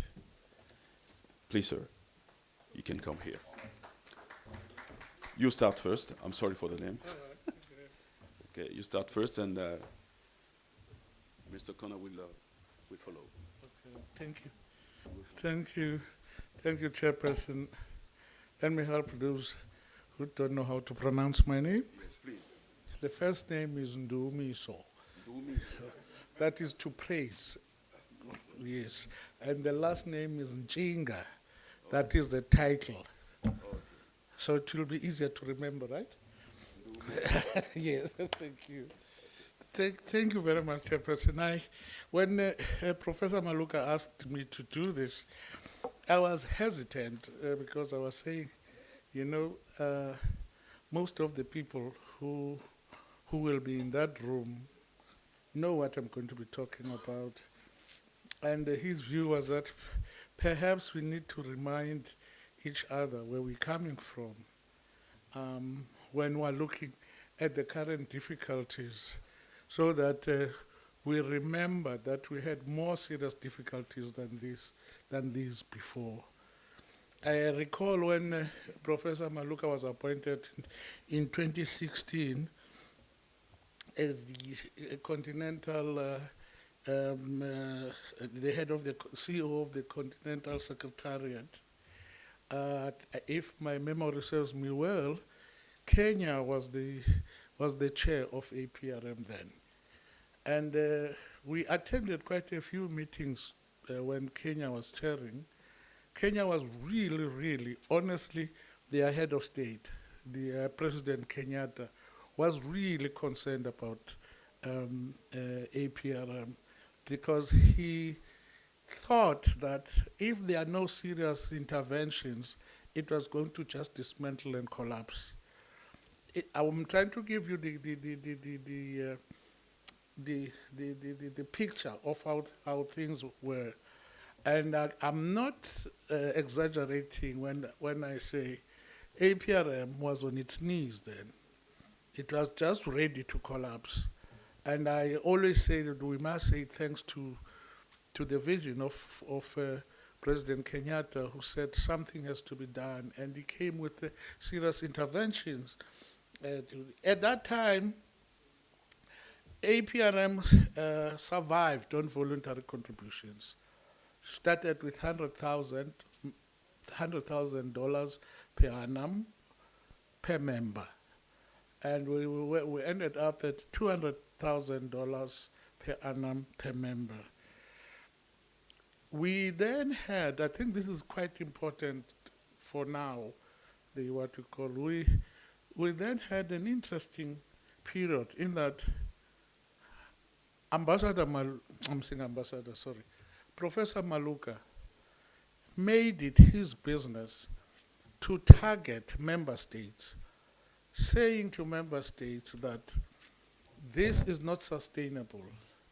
Even with this amount of money that the countries are paying, it is still not sustainable. That the AU has to come in and do something.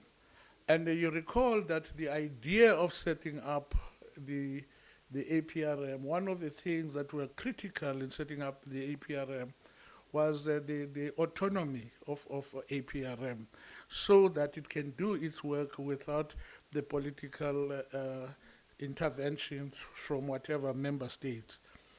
So the issue was, how do we do that? And how do we maintain autonomy and also get to be funded by AU?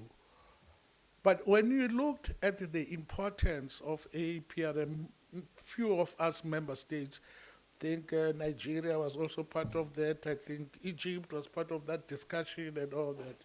When we looked at that as permanent representatives, we came to the conclusion that perhaps the APRM is so important to the life of Africa, very, very important, that it cannot be allowed, because Professor Maluk had given us scenarios that this will collapse and this will resuscitate us. And so we had to make a choice that, we need the APRM. And I'm saying this because, to me, it proved how helpful the engage of us member states. I've never worked for APRM. I've always worked for the member states. When we speak to the institution itself, when we begin to engage and begin to understand the issues that the institutions are facing. Now, in 2020, with the introduction of the austerity budget, the budget has significantly declined. Now, I am told that for the program budget, 23% is paid for by member states and 77% by development partners. And I think we have been preaching this gospel for a very, very long time, that this is unhealthy. This is the most dangerous thing that we can do to our continent, to get this kind of a thing, get to be dependent on the partners who are going to determine what we want to do and what we cannot do, because they hold purse strings. And we've always said that the only custodian of African interests is the Africans themselves, nobody else. Nobody else loves us. I think it's important to be repeated so many times. Nobody loves us.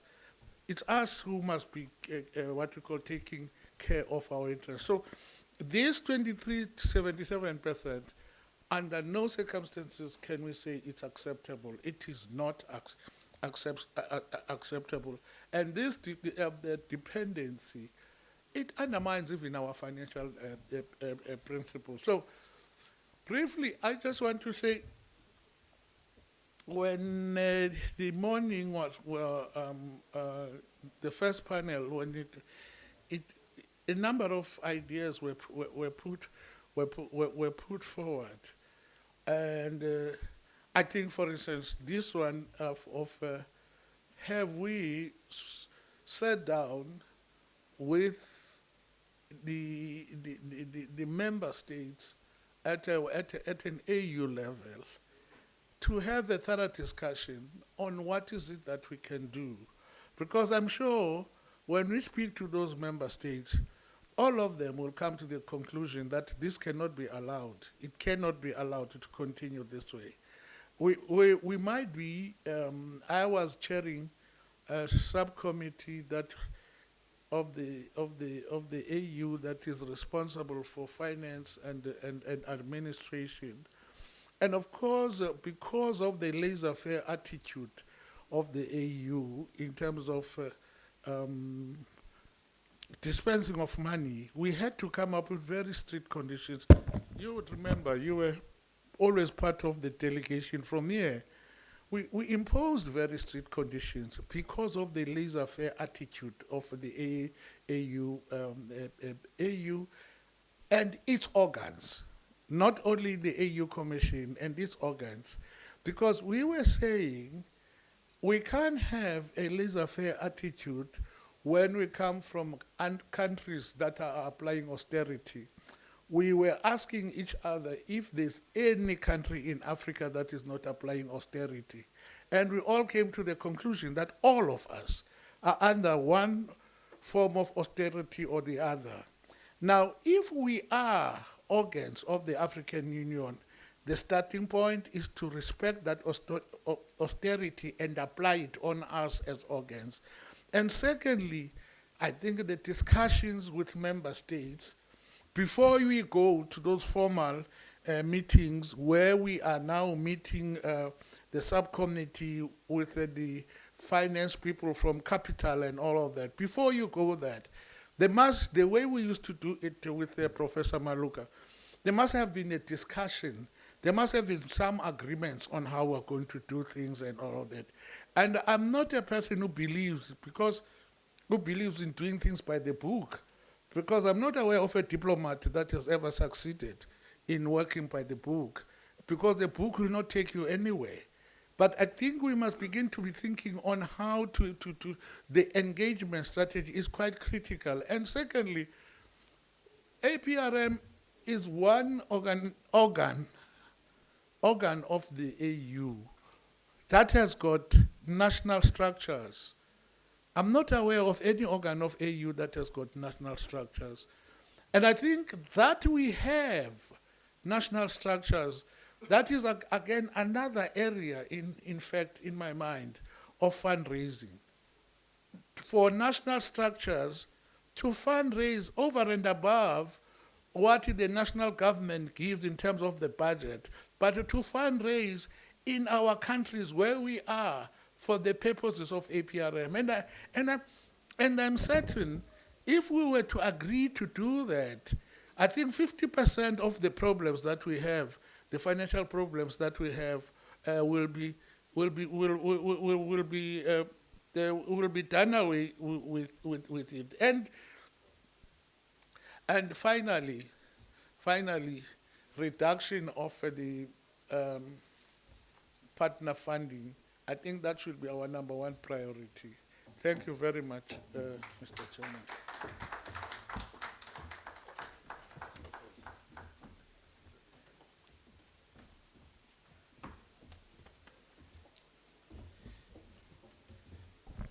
Bravo à Monsieur Ndumiso. Ndumiso, it's a Bantu name. Yes, Ndumiso, like in my country. En tout cas, il n'y a pas grand-chose à dire par rapport à ce rappel historique. L'histoire est toujours importante. À titre personnel, je viens de découvrir justement l'inquiétude d'un des grands d'Afrique, M. Kenyatta. Et bien entendu, le rôle joué par le professeur Eddy Maloka et vous-même, M. Ndumiso. Donc, bravo pour cette contribution historique. Et maintenant, nous allons passer la parole à M. Bernard Conor, qui nous vient de la Lagune, les Briers.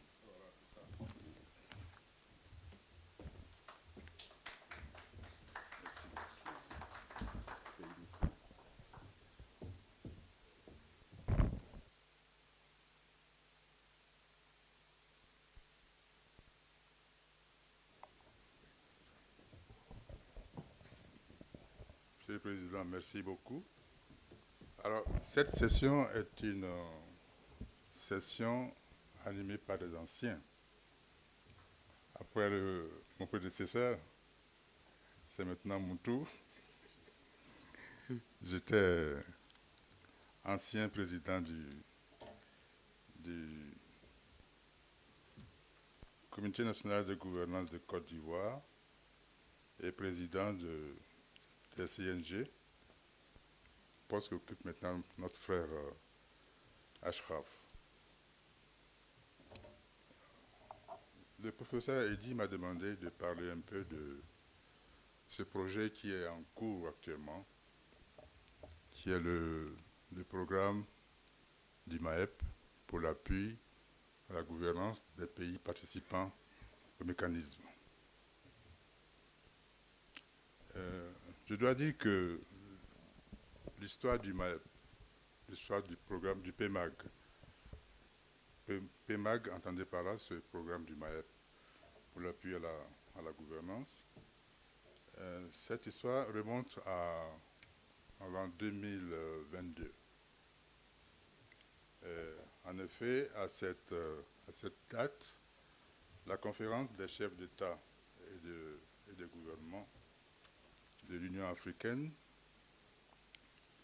a porté son appui à la décision du forum du MAEP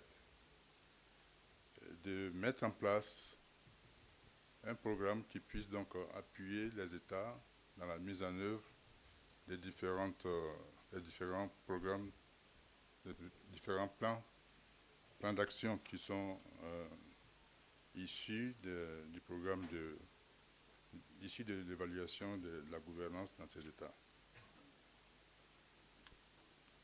Alors, à cet effet, il y a un expert qui a été désigné pour faire les premières propositions.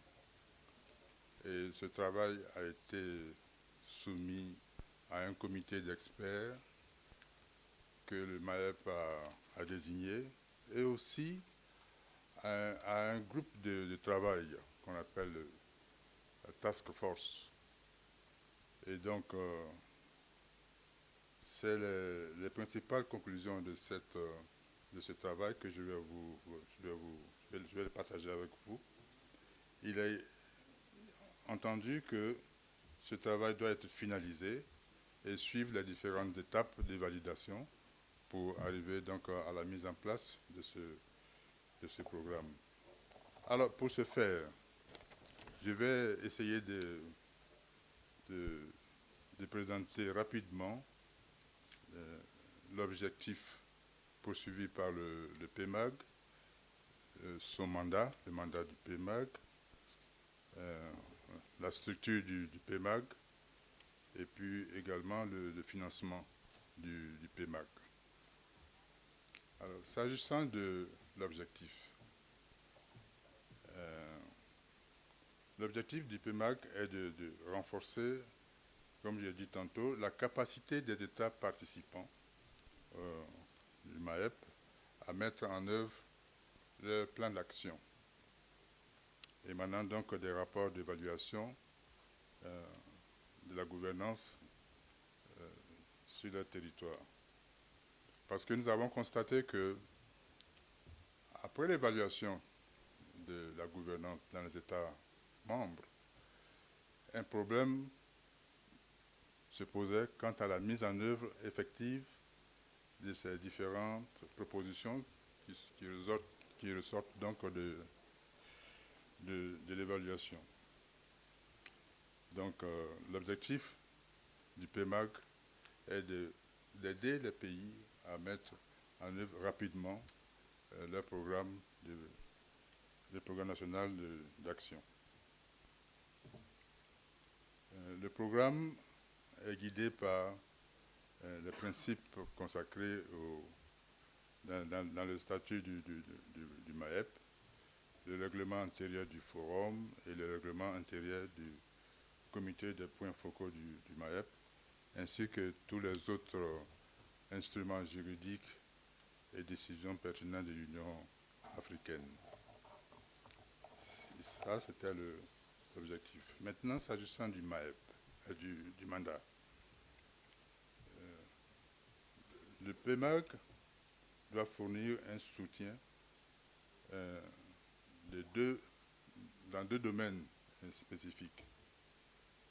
Le premier domaine, c'est la mise en œuvre du PNA, issu du processus d'évaluation dans les différents domaines, dans les 5 domaines qui ont été présentés tout à l'heure par un de mes prédécesseurs.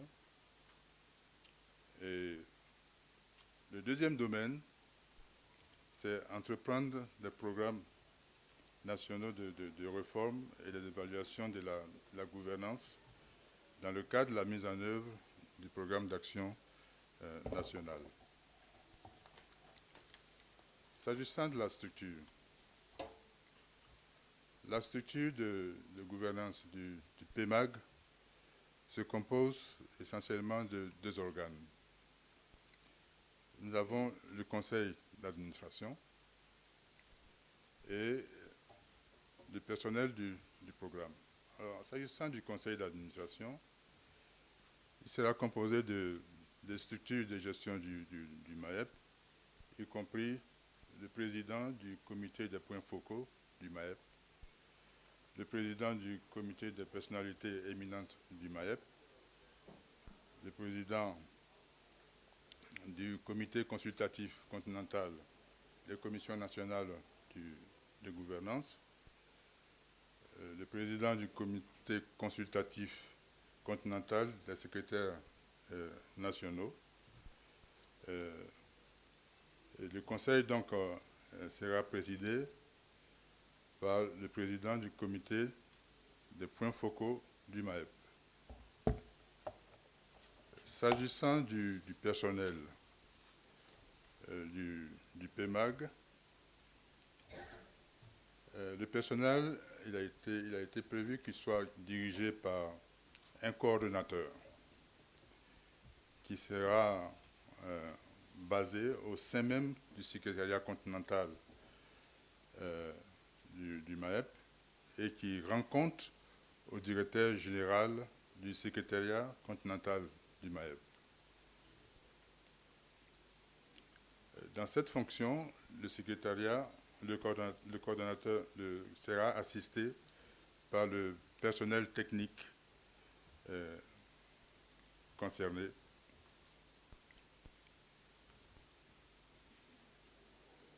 Ensuite, après le personnel qui sera donc chargé d'accompagner le coordonnateur, le personnel qui sera donc dédié à cette fonction sera donc chargé du suivi, de la mise en œuvre et de l'utilisation des ressources des accélérateurs afin de garantir les différentes phases prévues dans le cadre donc, de ce programme. En ce qui concerne le financement, en fait, c'est là le nerf de la guerre. Nous avons deux catégories de financement. D'abord, le financement entrant. Les ressources dont le PMAG aura besoin donc pour financer ses activités. Et ensuite, le financement sortant, donc le flux, ce qui correspond donc aux différentes interventions du PMAG dans les différents pays membres. Alors, s'agissant du financement entrant, il est suggéré que ce financement provienne des différents arriérés de contributions qui n'ont pas été antérieurement versés par les États membres du MAEP, et aussi les contributions volontaires des États membres, des versements de certains partenaires stratégiques du MAEP, les institutions financières internationales et ou régionales, contributions aussi attendues du secteur privé, que ce soit national ou international, et enfin des contributions bilatérales. En ce qui concerne les flux sortants, 3 guichets sont censés recevoir le financement du PMAG. Le premier guichet, c'est le financement des accélérateurs issus du PNA. Comme vous savez, le PNA comporte plusieurs actions qui sont réparties, comme j'ai dit tantôt, selon les différentes thématiques du MAEP. Il faudrait qu'on voit dans chacun des pays membres, et là ce sont des actions spécifiques qui doivent être prises dans ces pays, quelles sont les actions sur lesquels on doit exercer le financement pour que cela puisse amener les autres actions à être exécutées rapidement.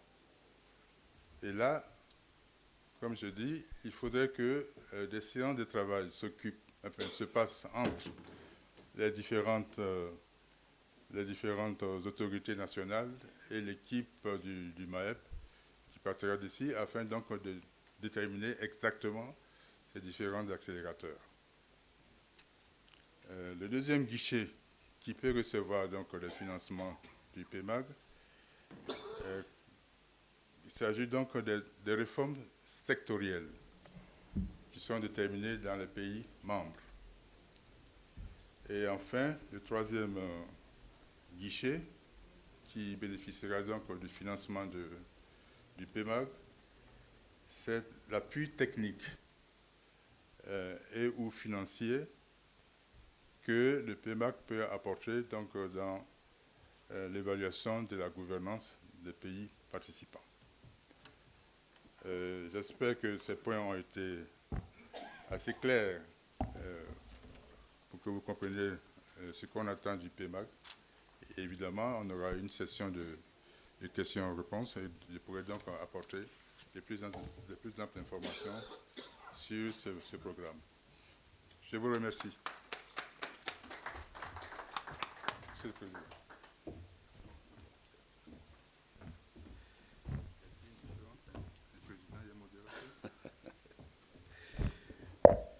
Très bien pour cette expérience, justement, c'est ce que j'allais dire. Cette présentation, c'est l'expérience qui s'est exprimée et qui nous permet de voir quel cheminement immédiat nous pouvons emprunter pour que les missions de ce processus puissent se réaliser conformément aux objectifs que nous voulons, comme la fameuse phrase de l'Afrique que nous voulons. Donc maintenant, je pense qu'on peut passer à la séance des questions-réponses, une petite discussion avec tous les participants. Et donc,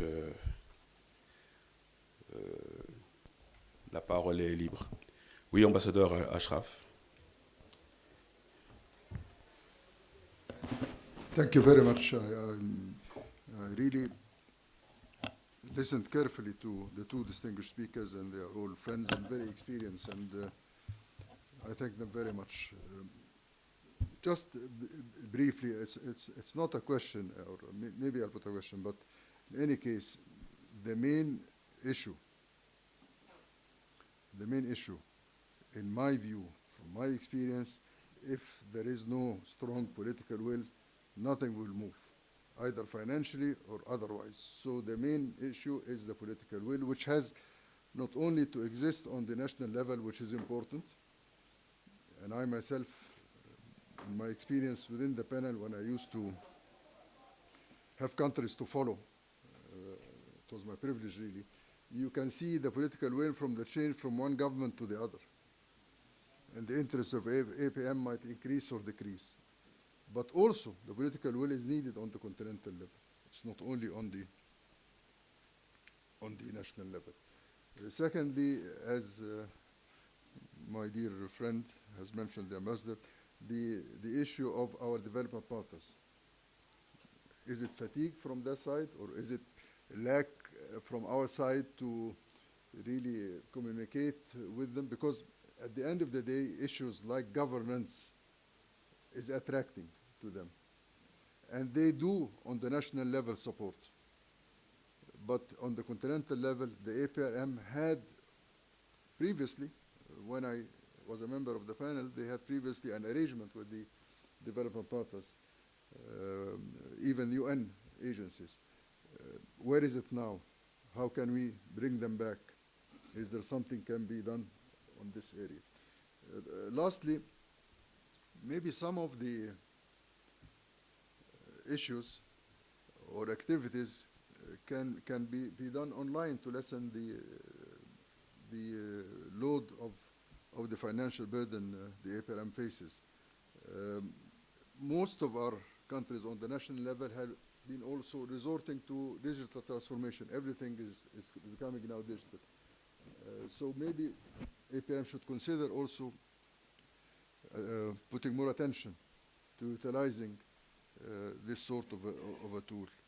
And lastly, I don't know, and maybe the ambassador can inform, was it a good step to integrate the budget of the APRM in the budget of the AU or not?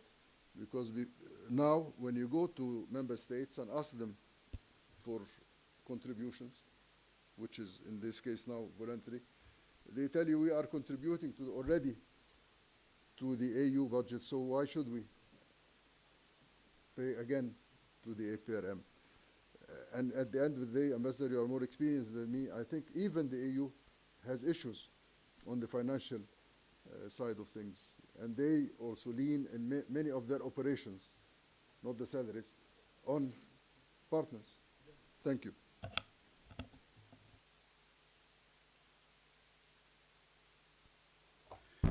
C'était une contribution. Une autre contribution et question, effectivement. Can we have a mic?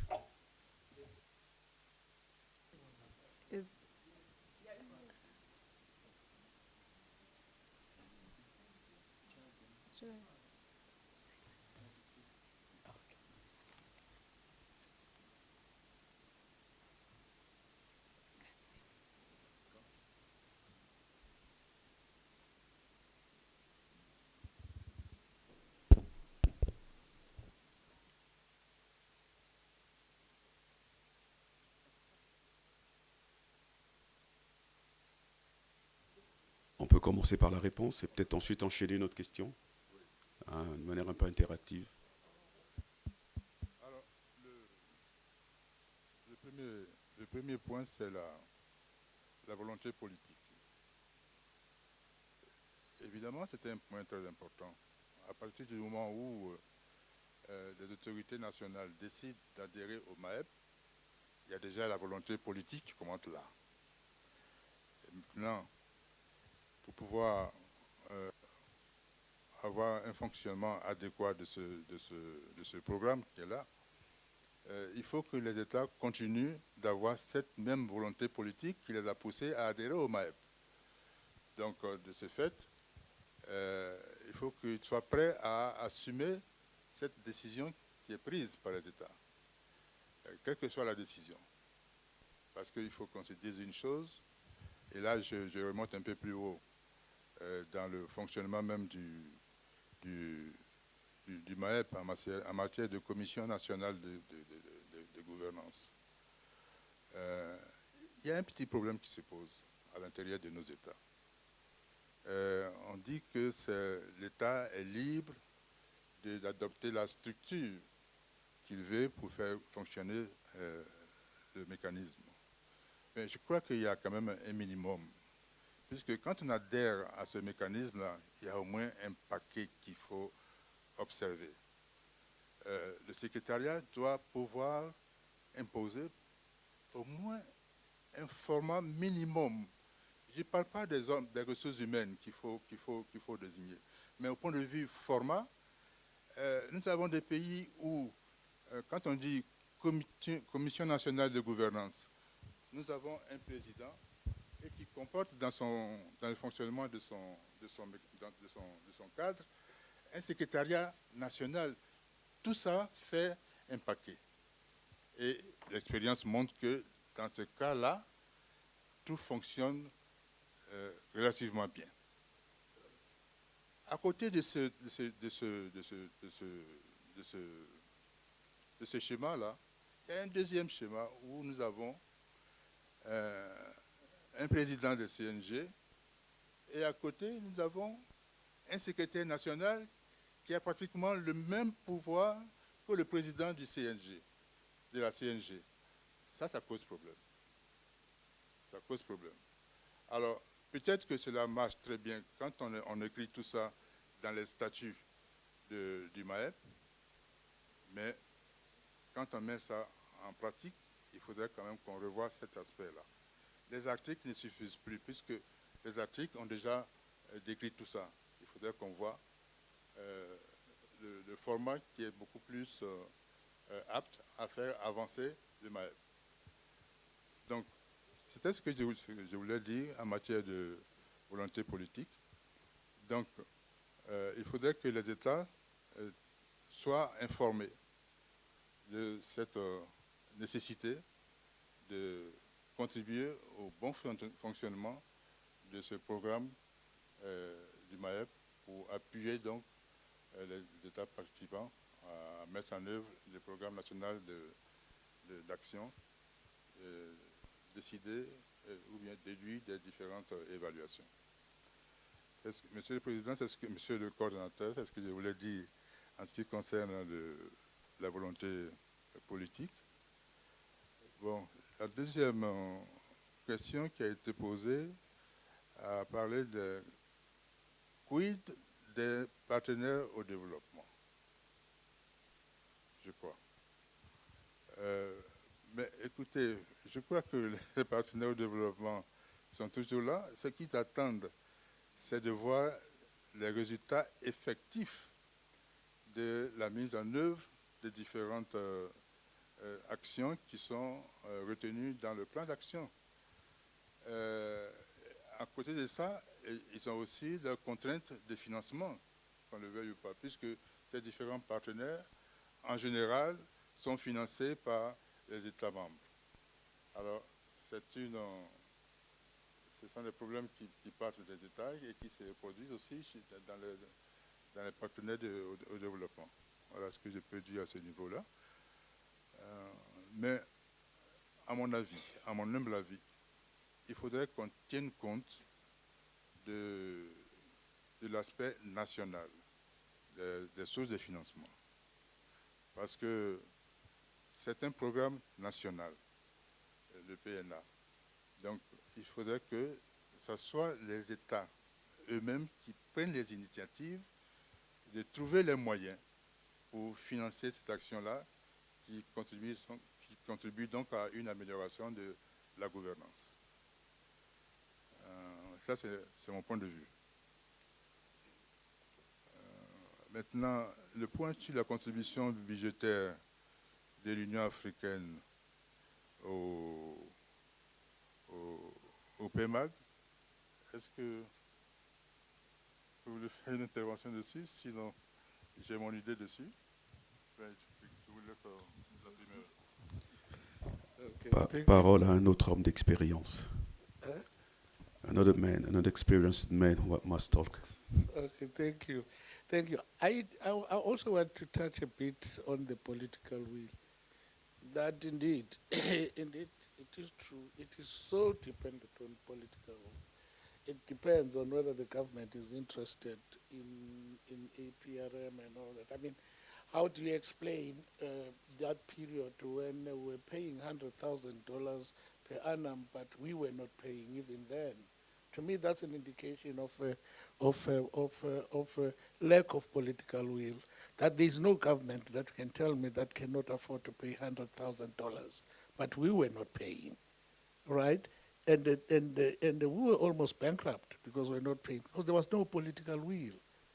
There wasn't any political will. And I recall Ambassador Ashraf, a debate that we once had, a debate of saying, how do we make our organs alive in our countries?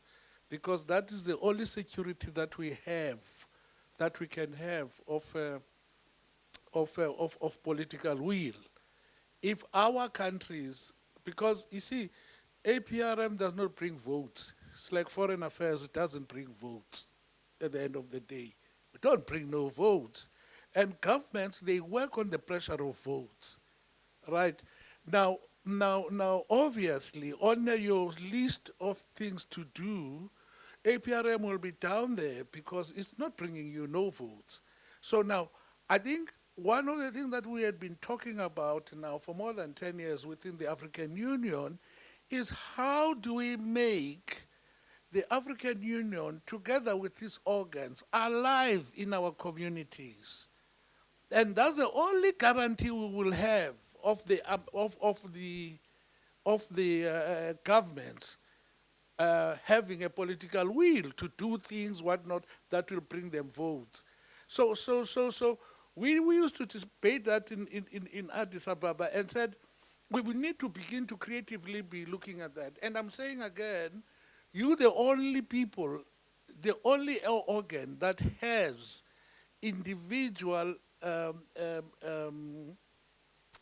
institutions in your countries through the contact person, and you have committees, you have all of that. Maybe the more you get involved with other sectors of society and make them to understand how important APRM it is to their lives, is the more we're going to make the governments to want to be seen to be doing something with APRM. But in so far, the AU, in its totality, I can say this, I'm a pensioner now, I can say these things. The AU in its totality, it is still not yet in touch with the citizenry. We are still not yet in touch with the citizenry. We sit here and discuss things, and then we go back where we came from. But how do we translate what we are talking into the city? So I think if we look at that route, that's the only way, I think, in my view, that can guarantee the political will. Without that, the political will really depend on me whether I'm interested in it as a head of state or not. That is the truth that we cannot run away from. And then I agree with you. I agree, Ambassador Ashraf, on online meetings. I agree. That's one way we can really reduce expenditure. I mean, if you look at other comparative organizations like ours, they have changed in the way they do things. You know, the COVID helped them to look at things differently, and they've changed in the way they do things. But with us in the continent, we're still hesitant whether we want to change from doing things of how we were doing it pre-COVID up to now. But the world has changed, so we can't continue spending money. Like when you talk about the partners, if you go to the partners now and say, I need 50,000 for air tickets, we're having a meeting in Johannesburg, they'll be reluctant to give you, because they would say that meeting, you can have it virtually. You don't have to go to Johannesburg. So the way we do things, I think we need to be looking at ourselves, how we do things, and we do things differently because the world has changed. It's different. And finally, Ambassador Ashraf, we had to choose between letting APRM to die, because that was the choice that Professor Maluka presented to us. I think Abu Bakr was part of that discussion, that we were saying, are we going to allow it to die then? What can we do? And the only way we could think of was that integrate it into the main budget of the AU. And then the question then came up, what about those ones who are not members? Then the issue of the universality of the mandate of that thing came in, that we have to make this thing, the move from it being a club of volunteering countries. Maybe because it's a club of volunteering countries. That's why we don't feel even the obligation of paying $100,000 per annum, because it's just a club of a few of us who are to call. Maybe then let us then change the mandate and make the mandate to be universal, so that every one of us has got a responsibility. I remember there was one colleague from a country I won't mention. He said to me, you guys, we are busy preaching to us about this APRM, whatnot. We're not in the APRM. My country's not in the APRM. We don't care what happens with that APRM of yours.